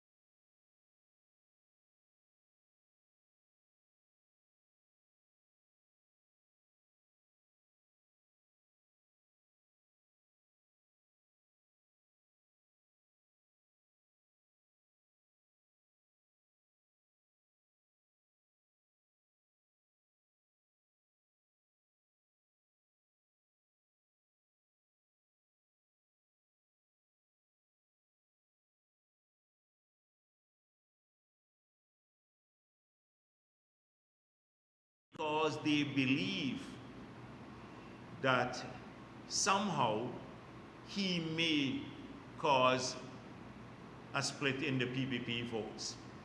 So the entire opposition media and the commentators have covered up for him and given him a free pass. Now just imagine a person vying to be the president of Guyana and has no press conference so far. I saw Amanza Walton engage with the press and then said, we're not taking questions, but at least she read out a statement, engage in the press. And everyone was harassing her, rightfully so, because she invited people to go there and she did not want to take questions. And they were critical, Nazima Ragubir and everybody of Amanza. And you know my views on Amanza. and the others. So I don't no love is lost there. So, because she believes Indo-Guyanese are mentally lazy. And she's linked up with two parties who share that sentiment. You know where that's coming from. But at least she held a press conference, and they were critical, acting on, like getting on a high horse, the media. And this guy is running a campaign for months now, and wouldn't even face the press once. And he gets a free pass. But then they carry all these positive stories about him, downplay every negative and carry positive stories. Would not ever sit at one engagement for 20 minutes. He says, I rant for 2 hours and all of that, the usual APNU line he carries. But wouldn't sit down for 20 minutes and answer questions. So you see now, and you know why. And you know why. Ian Allen, who was invited by him to go and cover his visit, he didn't invite Guyanese media. He invited a Trinidadian media man to go and meet him behind some mountain, well, meaning in a far off place, in one of the riverine areas, hoping he could get another curated appearance and get coverage, because Ian Allen has brought coverage around the Caribbean. Went there, and it started off well. And then the guy asked him some questions. He said, but how are you going to run the country if you're sanctioned? So, no, the first question was, what about the sanctions? And he said, they're removing the sanctions soon, which is a major lie. He has no clue. In fact, long before its removal, they may fetch him. But that's a different story. So he says that. He says, how is that so? I've hired lawyers to get that done. But I can't tell you the name of the lawyers. Imagine if we were to say that. Everybody would say, you're crazy. So he lives in a different world. The guy said, what about the gold that you're smuggling? He said, I don't know about that. Listen to that. I don't know about that. So he thinks because he doesn't answer it, the sanction and the gold smuggling goes away. He doesn't know about that. And he was asked about how could you run a country if you were sanctioned. He said, Irfan Ali was sanctioned and Modi was sanctioned. No, but that's not true. Irfan Ali and Modi were never sanctioned. He is an OFAC sanctioned individual. You can't do business with him if you're a United States citizen, and any other citizen of any other country in the world can face law enforcement action and sanctions if they do business with him. That's in the OFAC release. Irfan Ali and Modi were never sanctioned. Even if you don't get a visa, that's a different form of sanction. That's not OFAC. OFAC sanction is Treasury. It's one of the highest. It's selected from only a few people around the world. This is one of the highest levels of sanction when you're sanctioned by the United States Treasury Department. The thing is that immediately, once you get sanctioned here, you can bring, if the country continues to engage with you, you get sanctioned. That's why we've had to shut down all of the engagements with him. They lost their cabotage and everything else, the vessels that they were moving, I think, stone with. And then the cambio license was taken away. Imagine if we didn't take away the cambio license, and they could continue buying US currency and trading that. You know what will happen? The country will be sanctioned. That means you, critic, can't use your credit card. You can't make a purchase online because we don't lose correspondent relations with the US banks. We can't settle any payment with US entities, with Visa or MasterCard or whatever else. You're done. You shut down the country and our payment system. That is what was at stake. But no, they're offended. The PPP should have protected them. Look at the big bad PPP. After we get sanctioned, look how they treated us badly. They took away our cambio license. They took away our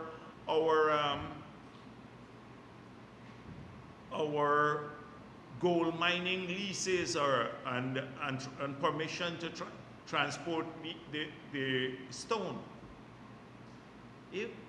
So they wanted us to continue operating with them as per normal, as though they were not sanctioned. So it wasn't, the fallacy of it all is that the PPP is opposed to them and took away all of these things because he is running and poses a threat to the PPP. Long before he even announced he had the intention to run, we had to take away these things from him. But we're not going to, because of perceived closeness, he perceived he was close to us, that we're going to put this country at risk. So it has nothing to do with victimization, because they're trying to paint this picture that they're being victimized by PPP because he's running for president. None of that. He went quietly to the interior saying to the Amerindian communities, the PPP sanctioned him. It wasn't the PPP that sanctioned him. It was the US government, because if he says US government, then the Amerindian community or a couple of people in these areas would say, really? But the PPP sanctioned me because I'm running for president. We didn't sanction him. So let me go back to the Reuters story. The Reuters article was in 2003. No, not 2000. Yes, it was 1 year before. They were sanctioned in 2024. June of 2024, the Reuters article was April of 2003, I think. Huh? And now 2023. What am I saying, 2023? Yes, it's the lack of sleep is getting to me. So the 2023, a whole over 1 year before they were sanctioned. 1 year before. Listen to what Reuters said. Reuters said, we have verified information that several departments within the United States of America are investigating the Mohammeds for drug smuggling from Colombia, money laundering for Russian mafias, and 3, gold smuggling. They further said, we are aware that Treasury is contemplating sanctioning them. So anybody could write, but this is a major agency, international agency, in the largest news service in the world. They don't publish a story without getting their sources. They said, our sources are that the Treasury is contemplating sanction. So a year later, the Treasury actually did sanction them. So the information was valid. And they only sanctioned so far because of the gold smuggling. Doesn't mean that the other aspects of that Reuters story has disappeared. The drug smuggling part and the laundering of money for Russian mafia. So we have to see how that plays out, because the investigation started a long time back. They said they were looking at them even under the APNU period. They were looking at them since under APNU period, the US government was. So this is going to play out. We didn't accuse him of that. It's a Reuters did, And Reuters showed enormous credibility when they said he's going to be sanctioned. We think he's going to be sanctioned. And then the Treasury a year later sanctioned him. So that is a very important metric to look at. This is just the beginning of their problem. The vehicle is another matter. And the vehicle just shows how he's a pathological liar. That we said this about this guy. This guy would go the straight face and say, I bought a vehicle, Lamborghini, for $75,000. Nobody in their wildest imagination would believe that. And sticks with the lie in the face of the US government sending us the invoice for what he paid for. The US knows the company, they talk to them. And that's going to play out in court eventually.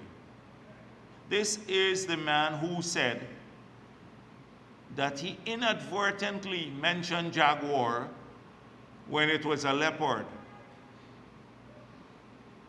Now, you got to be really stupid to see a Leopard and think it's a Jaguar. But he gets away with the lie. But as I said before, it doesn't matter. Jaguar, Leopard, or a big cat. It doesn't care. We don't care too much in the PP. That's a matter for GCOM. But just to show you how he lies.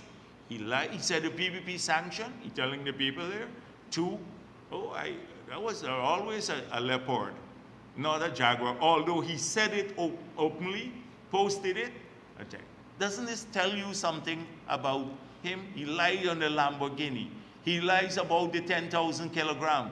He said, oh, that's a lot of gold. You have to, it's very heavy. How would you walk through the airport with it? The people didn't say you walk through the airport. They said you smuggled the gold.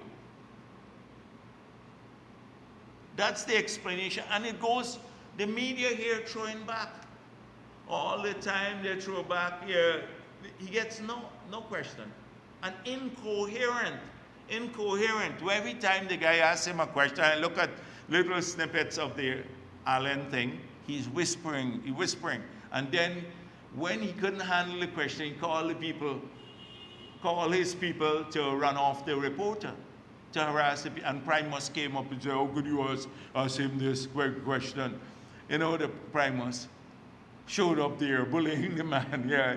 That's right, he has handled as bully. You can't ask him, he's surrounding himself with, she's worried. Still, it's, how you think we could do that? Even if Fanali's staff can't do that around him. They wouldn't, you can't ask the president that. How could you ask the man that hard question? That's what, something like that. She was saying, you can ask the man that question. Reporters can ask anybody anything if they want. He could choose not to answer. It's too hard a question for him. They curate everything. So this is what is the problem. It's this fallacy that he, and on policy, I don't even talk about his policies, etc. The man, uncle, his family said he's unfit. His uncles, his whole family said he's unfit. He's a novice and what he has nothing. Yeah, well, all of that, but he's clueless. He said he doesn't know anything. He doesn't have any competence. I would be a little embarrassed if my family said that about me. I'd be a lot embarrassed if my own blood family said I'm useless.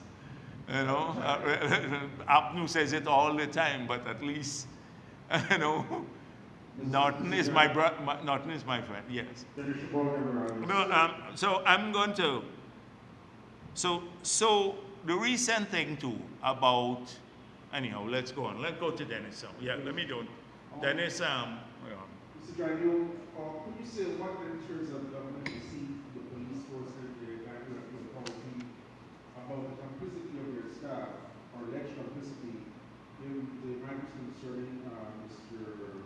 Mohammed and Ms. Thomas in relation to the OFAC sanctions? And secondly, for your party, what was the value of the Ghanaian government's hired U.S. lobbying firm persuading at least 2 members of the U.S. Congress expressing concern that the OFAC sanction ban put on bank lines So first of all, it is the government that hired the lobbying firm. The lobbying firm has to deal with everything related to Venezuela. They have enormous contacts and access to information in the United States of America. APNU was saying that we're not paying serious attention to the Venezuelan border issue. We don't do enough publicity-wise, and I've had to deal with that matter here. But the United States of America is very important in the defense of our territorial integrity and sovereignty, their support. Venezuela and others, they constantly, through lobbyists, paid or unpaid, or through third parties, try to influence US policymakers in relation to the border matter. They spread, like the APNU dossier falsely, information about the history of the border issue. They tried to make it look like the United States government was historically supportive of them on the border issue, because when the arbitration was held, now the US had a strong influence there. We believe that the lobbying firm, because of their connection in the US government and and their presence, this is a major firm to help to fight off Venezuela's threat. They see more than what we have seen. They don't share everything with us, the law firm. They were paid to help us to make sure that Venezuelan policymakers are there. You've had a long-standing issue of Venezuela and bypassing sanctions through the gold smuggling, and some of it was coming through Guyana. Smuggling of Venezuelan gold through Guyana. That there were generals in Venezuela who were complicit with individuals here who were the conduit to getting Venezuelan gold in that period, not now, but in the past, who were getting the gold out through it being sold from Guyana, through individuals in Guyana. You do the maths. I'm not going to say it. You do the maths. And so when they speak about things, when a US congressman says anything, a lobbyist can tell them anything, but a lobbyist have info too. A lobbyist can tell you anything like a policymaker, and that's lawful in the US. They file it and it's open. So the reason they did that is they know it's filed publicly, not that APNU discovered this or the Mohammed discovered this or someone else discovered this. It is in public document, like FARA. The FARA, they file what they send to the congressmen. And they filed all of this, the suggested tweets. But people know what they are talking about. To think that the US congressmen only listen to lobbyists, they have staff. They get intelligence briefing. They know what they're talking about. And trust me, if they say there's a connection, there has to be a connection. People don't put their career on the line. And so, anything to do with Maduro and the Venezuelan government infringing our sovereignty is fair game. And I didn't know. We don't tell the lobbyists what to do on a daily basis. We don't tell them what to do on a daily basis. There's no one in government who said, go after the Mohammeds. We can do that ourselves here, as we've been doing. We can do that ourselves. But trust me, when Reuters said that again, nobody believed them. But Reuters, they said, oh, it's a lie from Reuters. The sanctions came on the gold smuggling side. What about the two other allegations that Reuters made about cocaine smuggling from Colombia and also laundering money for Russian mafia? Those are being investigated by several US agencies according to Reuters, and Reuters have great credibility. So I wouldn't get all hot under the collar. You read for yourself. You look at it for yourself. And so, but there was nobody from the government who told them to do this. But these people work. Their job is to keep the US government briefed on any threat to us from the Maduro angle or from on the border angle. We would pay 10 lobbyists if necessary to keep our country safe. And anybody who tries to undermine that, and if he is sanctioned and Maduro is sanctioned, we may very well lose the US support on the border issue, because you have a sanctioned man here too. They'd be conflicted as to who to support, because you have two sanctioned individuals. So we don't have any apology for protecting our borders in this country. And as I said to APNU, when they were saying they had to hide the 18 million signing bonus, if they needed $100 million in opposition to ensure that we protect ourselves from Venezuela, they would have gotten my vote and the whole opposition vote in the parliament to appropriate the money. Because we need to keep our country safe. What's the second question? The first question, please. Yes. It was the first. Oh, what report? What report we have? Yes. And, What? and as I have my Yes. can you categorically say whether or not the Ghanaian government actually influenced the law? I just said that. I said there was nobody from the government of Guyana who told them this. I just said that. So that is one issue. The second issue is what report we've received from the GRA and the police. So this guy whole campaign is about he's a victim. He has nothing to offer the country except giving out a little money, and that money, when he has to pay his taxes, and trust me, he will have to pay the taxes. He may have to collect back money from people who is giving to pay the taxes, because it's not going to go away. After the elections, he'd have to pay his taxes. And I believe that now that he is declared, we should not really, personally, we're the political opponents now. I don't want to be getting report from GRA and the police about him anymore on these matters, because we know what has happened. We've already filed a case, a criminal for submitting a false invoice. The goal issue will come up later.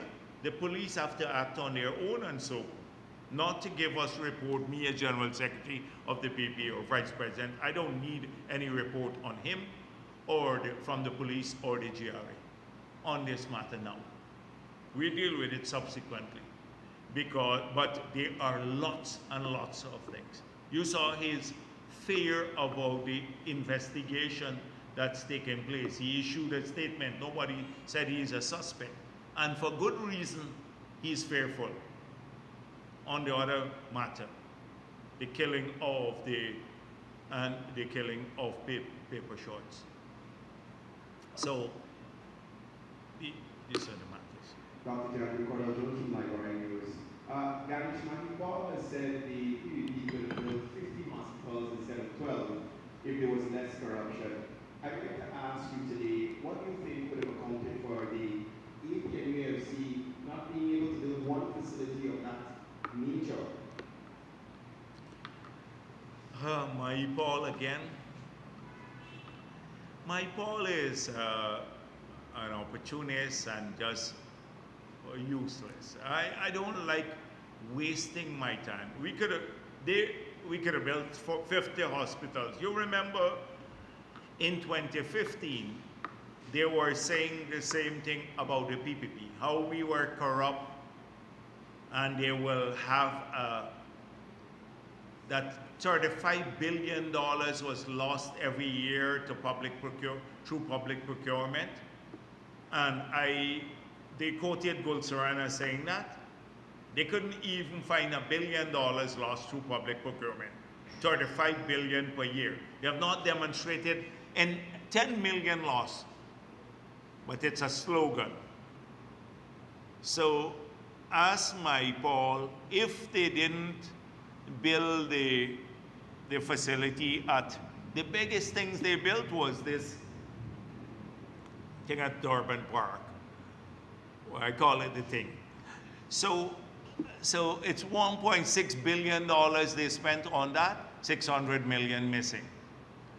And somebody said to me, they said they built the bridge across, the Moruca Bridge. That's their thing, the Moruca Bridge. I think it's US and at Ferguson. Ferguson couldn't even remember which bridge. She said the Macaura Bridge. Macaura Bridge is a different place. It's Moruca, the bridge in Moruca. That's the only bridge they talk about. They did practically nothing. So they started off again with the public procurement issue. In 5 years under APNU, there's a requirement in law, under the Procurement Act, that every tender issued through the MPTAP, which is above $15 million, every contract awarded must be placed on a website accessible to all Guyanese. On that website, you have to put the contractor's name, the procurement method, whether it's sole sourcing, restrictive tender, or competitive bidding, and you have to put the contract sum, minimum information. So every citizen in Guyana can then go there and get the information as to who got contracts above 15 million. In the entire 5 years under APNU, zero, nothing was placed up there. So they spent billions of dollars, hundreds of billions of dollars, but not a single bit of information. We don't know who got the contracts, what was the sum, and how they procured. So we got into office. COVID the first year. By September of 2021, we started uploading this information.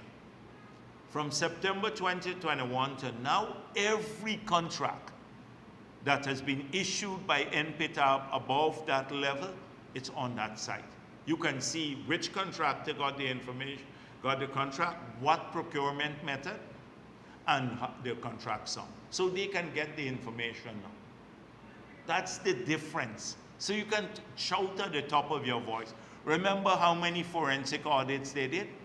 They got, Gulsaran was called in, given some, because he was hostile to us. Christopher Ram was hostile to us, he got some audit. They didn't go to public tender. And contrary to the law of the country, you can't, the Minister of Finance can't contract an audit. It's either the Public Accounts Committee or the Auditor General. But they defied the law.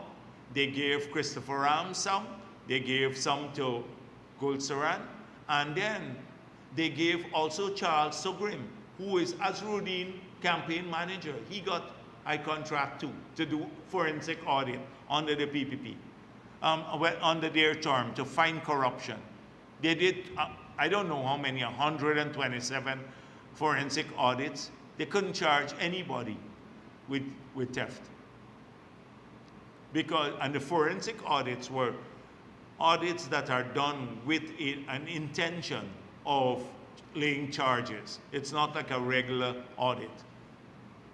They couldn't find information. All this talk about big corruption under the PPP in that period. So they're back at it, Paul, etc. You ask Paul how he hustled the UG money. Paul is the man. You go and check, Google Paul and UG money. Everybody who think, and you would see what happened there. Just Google Paul and UG money when he was there. And so I don't pay too much attention to what Paul is talking. It's a usual thing in the period. Look at the cost of living. They're saying, oh, the PP not doing enough. I've just explained to you all that we've done to keep cost of living down, but they wanted to even reverse the subsidy to GPL and then still talk about, oh, they will control cost of living because Norton will put a cap on the price that you can sell your borer or your squash or okra at the market. He'll decide to put a cap. They will control food, the price of greens. Nonsense. You know, that's what I'm getting at. Pure nonsense. It's election season. Let's go on. Yeah. Could you say that the contract with the firm, the Continental Strategy lobbying firm, could you say that contract has been renewed? The contract is supposed to run 6 months from December 2024. I don't know, but I hope they have renewed it. I hope that it is renewed. I don't know personally, but I hope that they continue it. A second question. According to the contract, the same 2024 contract, the lobbying firm is obligated to submit reports to the country to update them on whatever work they've been doing. Specifically going back to the tweets, could you say what evidence is there to suggest that Azrin Mohammed is a pro-Maduro republic? Well, the thing is that, as I said clearly, there was no direction from the government of Guyana to link or to say link Maduro to Azruddin Mohammed. But if our lobbyists, given their vast network in the United States of America, can create that link, and if a congressman has now added his name to a tweet, trust me, there is a connection. The connection might be through the illegal export of Venezuelan gold. That's all I'm going to say on the matter.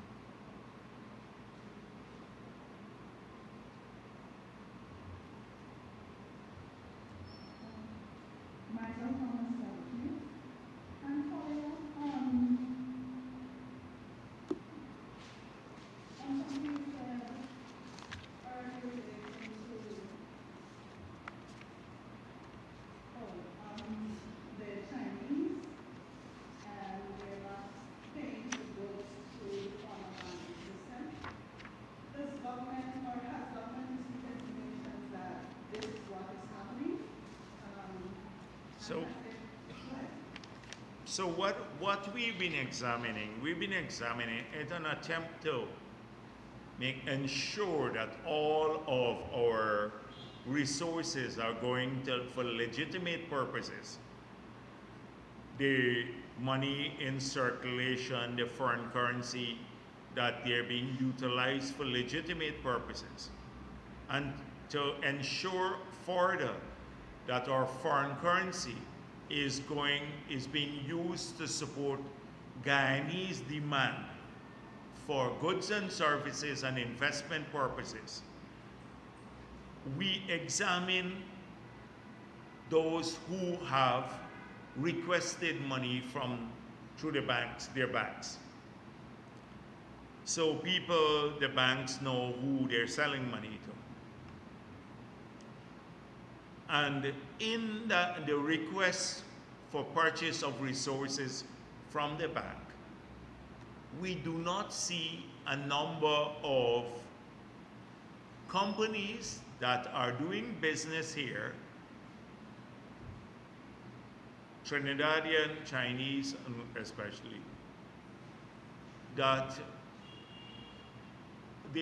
they're not on that list. So clearly,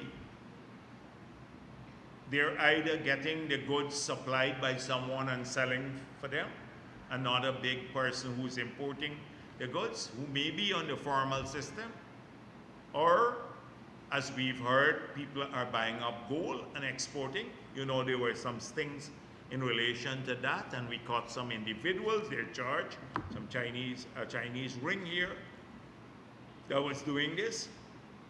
Or thirdly, they are buying the currency and then utilizing the currency to pay for these goods. That's why, from the currency perspective, that's in the open market, they're buying that at a premium.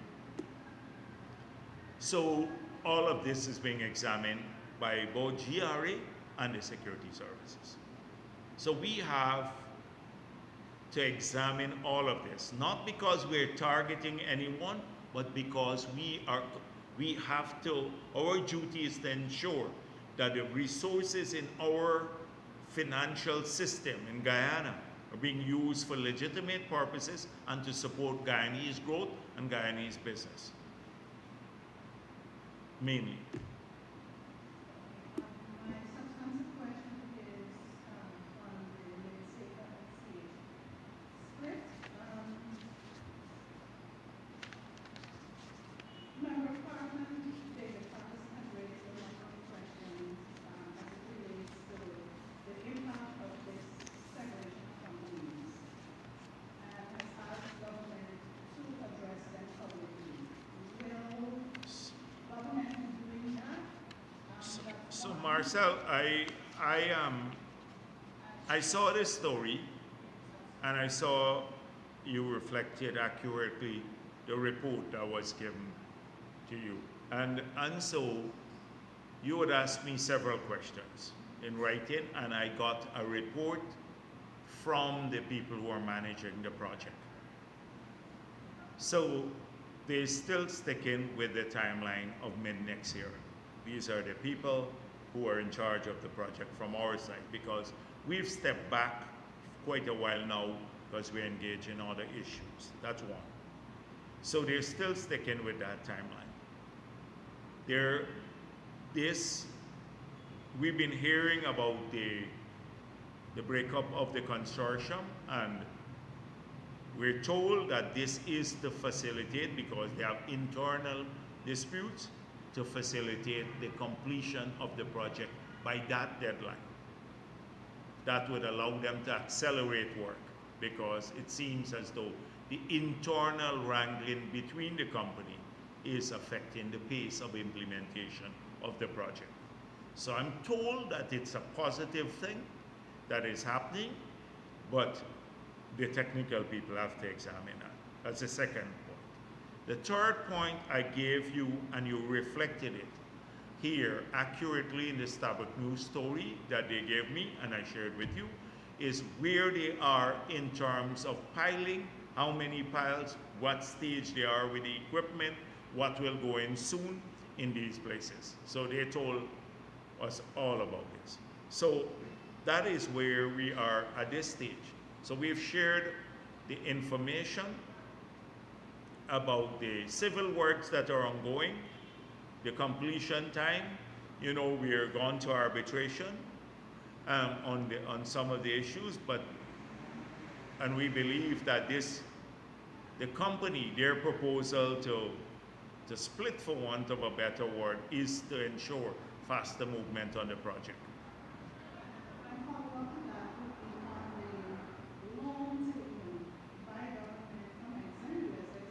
Yeah. Given that it's this contractor, the consortium that was chosen, how does it impact that loan now that you have one of the partners fully funded? No, because it still remains U.S. company. So it will not impact the loan. It will not impact the loan. It's to the project. It's to the government. The loan is to the government of Guyana.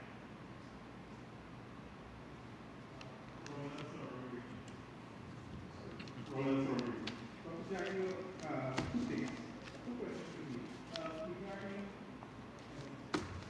Regarding the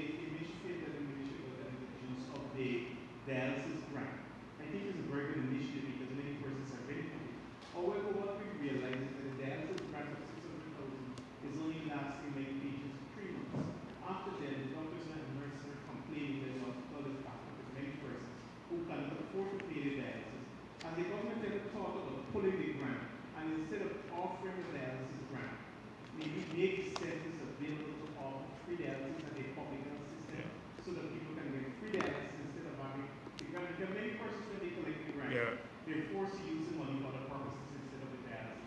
And Yeah. with many persons can't afford it, Yeah, but it moved from 0 to 600,000. So people get a grant. They were getting 0 before, and they're now getting a grant of 600,000.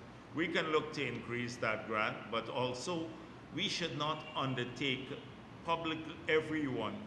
I'm sure as we, the hospitals improve, we'll be able to improve the facilities across the country to maybe do dialysis. Right now, if you see what's happening at Diamond, the hospital there, tomorrow another one will be open. Then immediately thereafter, 4 others across the country. So that's the quality of facilities we have in significant parts of the country. We're now looking at staffing, which is a big issue because the level of services is going up. So we have to ensure that we pace ourselves. In the next term, we are going to complete these hospitals, all 12 of them. 6 would have been open already. We will then expand, upgrade all of the remaining hospitals, like so Bartica and Linden, etc. We're working at strengthening management of the hospital for greater accountability. So we'd have to train people for management. We're training about 5,000 healthcare professionals in the next term and recruiting from abroad. Then we'll focus on preventative medicine more. We'll collaborate with the private sector on tertiary care. We'll ensure the availability of drugs and other medical supplies at the hospital. And only then can we start looking at improve or expanding the level of services, because we have to get the personnel. Face it now, we have 26 doctors at study, I was told. So we need probably 40 doctors in the region to fully operate both study and the new hospital. We have 26 there. At Fort Wellington, we have 5 doctors. Now at Fort Wellington, we need 20-something doctors to open up, to start working in a new facility, which will be open soon, a stone throw away from Fort Wellington. Next month, also the one in Skeldon will be open. The one closing down the Skeldon Hospital, and we only have 5 or 6 doctors there. So you need a lot more personnel, and that's what we're working at recruiting now from abroad. Several people are coming in over the next 2 months from Cuba, from I think Bangladesh, etc., until we can train up our people, because the level of services in these hospitals will grow. So we don't want to take on too much more now. It's better to give people some money where they can go to different places than to take on new levels of services until we get the personnel to run this. And we are realistic about it. We're realistic about it, you know, so we can't manufacture these doctors and nurses overnight. We're going to increase the pay, so more of our people would be there, would want to go into the profession. We'll train more people. But given the revolutionary changes in the sector and the level of services to world-class healthcare, we have a lot more to do in terms of personnel training and other things. So we've mapped out the plan for the next 5 years, what we're going to do in these sectors, in this sector. So including dialysis and a lot more on other types of services, like a lot of tertiary care services. Okay. Yeah, My thank you. second question, Right. regarding the issue of, I know when you took office in 2020, you were passionate over the listed landing situation. You had made a commitment that those ordinary guys who had bought land from listed would have gotten their transport, their land title. It is 5 years now, they've not gotten it, when persons are calling us, Yeah. they're saying that, yeah, you check with finance minister. What is the status now of those Yeah. persons who paid off their land, but still have not received their land? Yeah, but you know, until now we are busy trying to get back their land. A lot of people in like Wales, for example, you have the lands are needed for housing. And a lot of people have opted not to agree to what we have put to them. So, in terms of titling, we have issued about 20,000 titles to people in the last 5 years across sectors, in housing particularly, and some of the NISL deals have been reworked. So people had to give up their lands. We've had some in court now. Some are still in court, etc. So we are going to keep at it, but it was a total mess. It was a total mess that APNU left. I was with the sugar workers a few days back, and I was talking to them about NISL. In fact, last week I mentioned something about NISL. If anybody want to look at how corruption, we should do a test case of privatization and corruption. Looking at NISL. NISL was responsible for disposal of state assets or privatization for several years.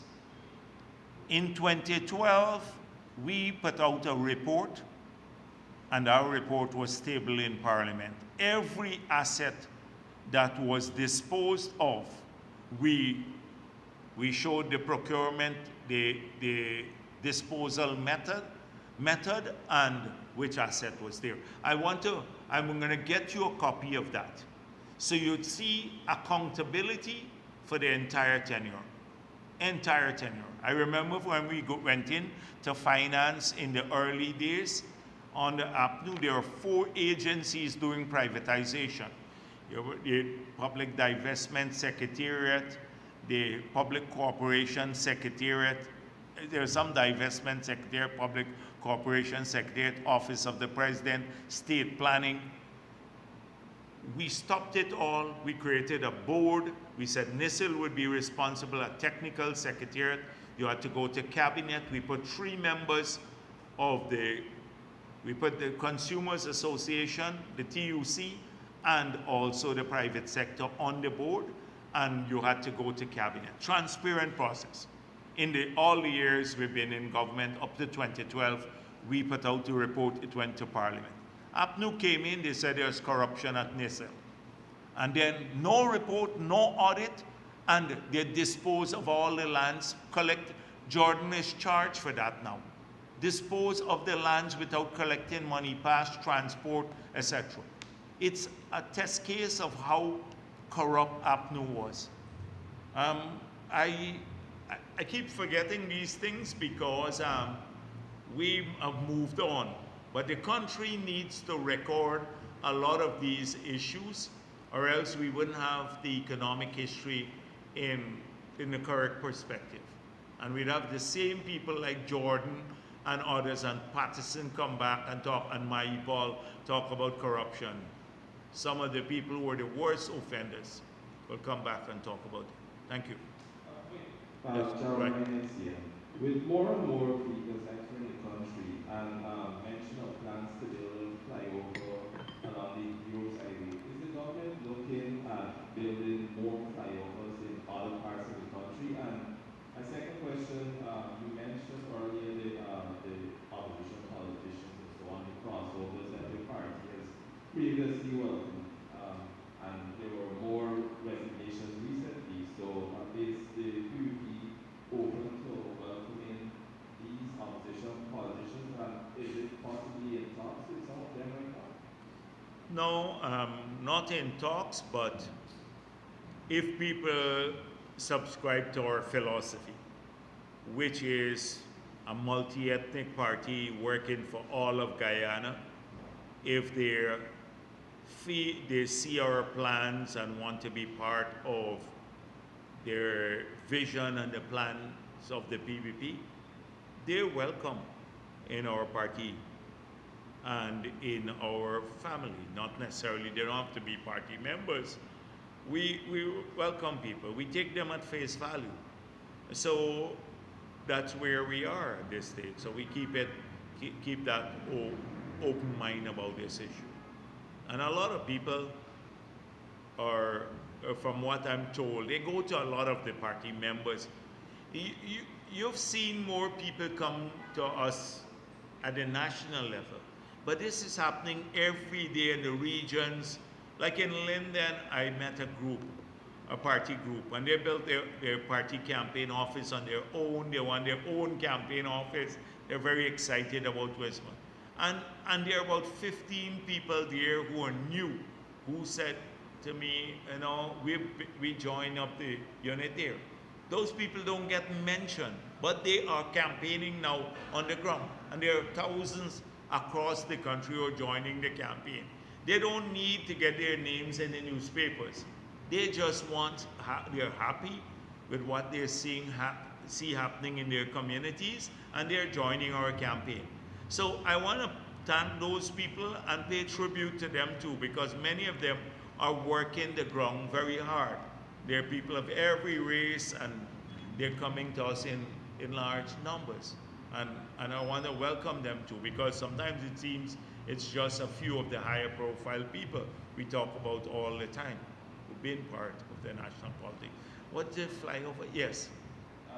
Yeah, and so wherever we have traffic studies going on all the time, we're looking, this is an ongoing task, constantly engaging as to how we will manage traffic, you know. So if some public infrastructure is required to alleviate the problem there, we will look at it, including the overpass and stuff like that, building those.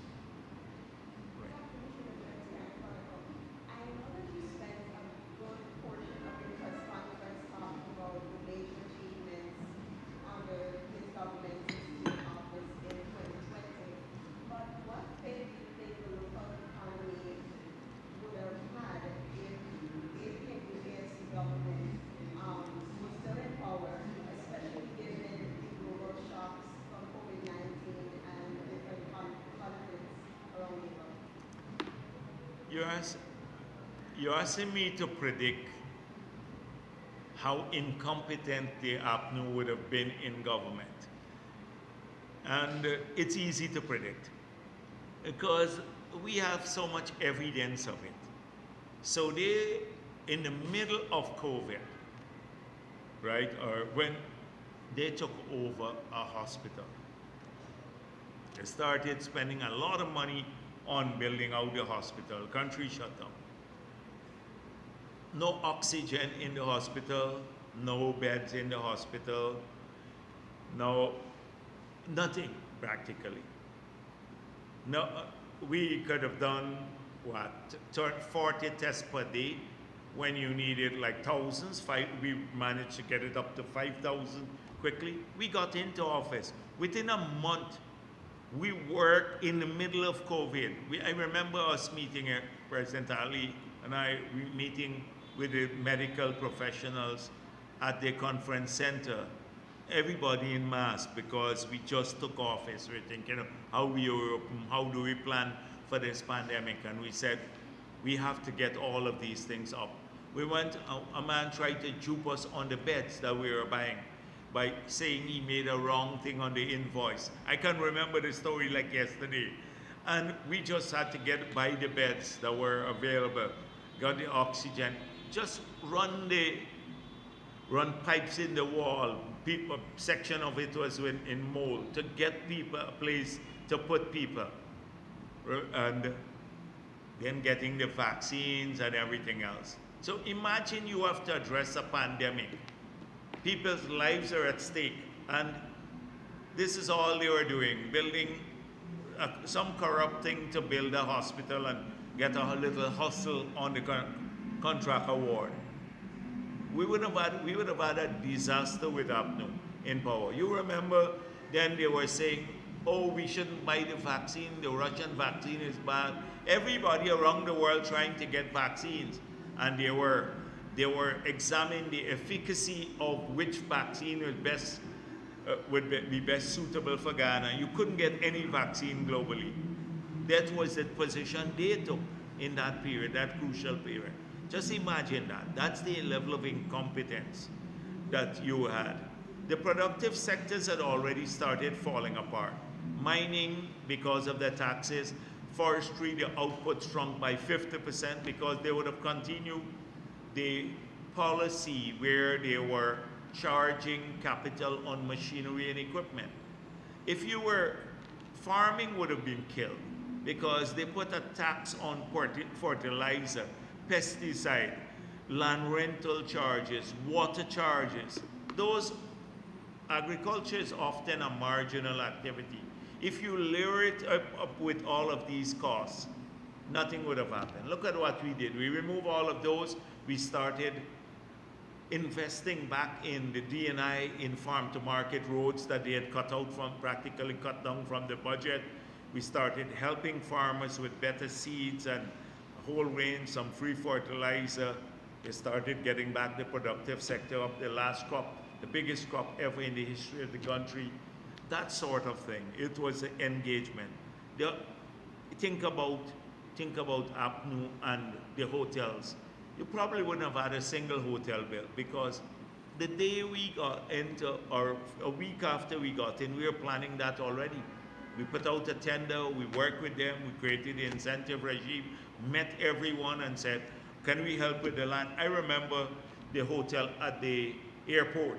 The proposal was, because the company that's building it, Basu, they own the hotel, they wanted to put it on the existing, they have a restaurant there.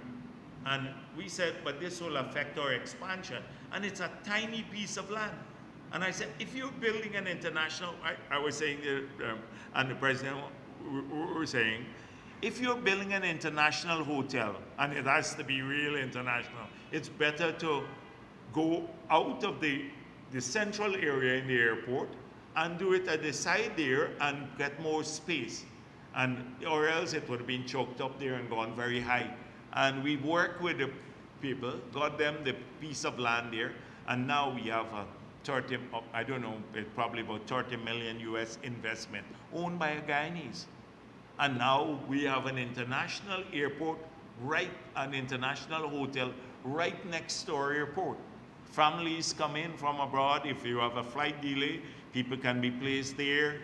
The flight attendants and others, they may not want to come down to Georgetown, drive down there.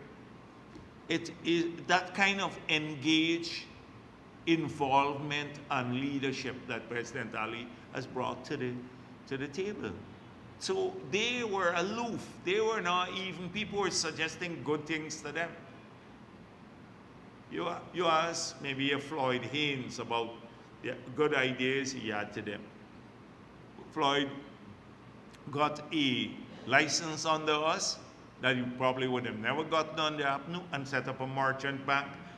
Now that is Guyanese owned and also assisting hundreds of people to raise financing. It's a very, very different atmosphere, and so I shudder to think about their incompetence. What would have happened? You definitely wouldn't have had the hospitals, and Patterson would still be trying to do feasibility studies. Remember that he made his, he's charged for now. Before the code, the same feasibility study across the Demerara River that was done illegally. He would be busy doing that and conceptualizing projects that we had conceptualized 20 years ago. Thank you. Oh, you have one more question? Okay.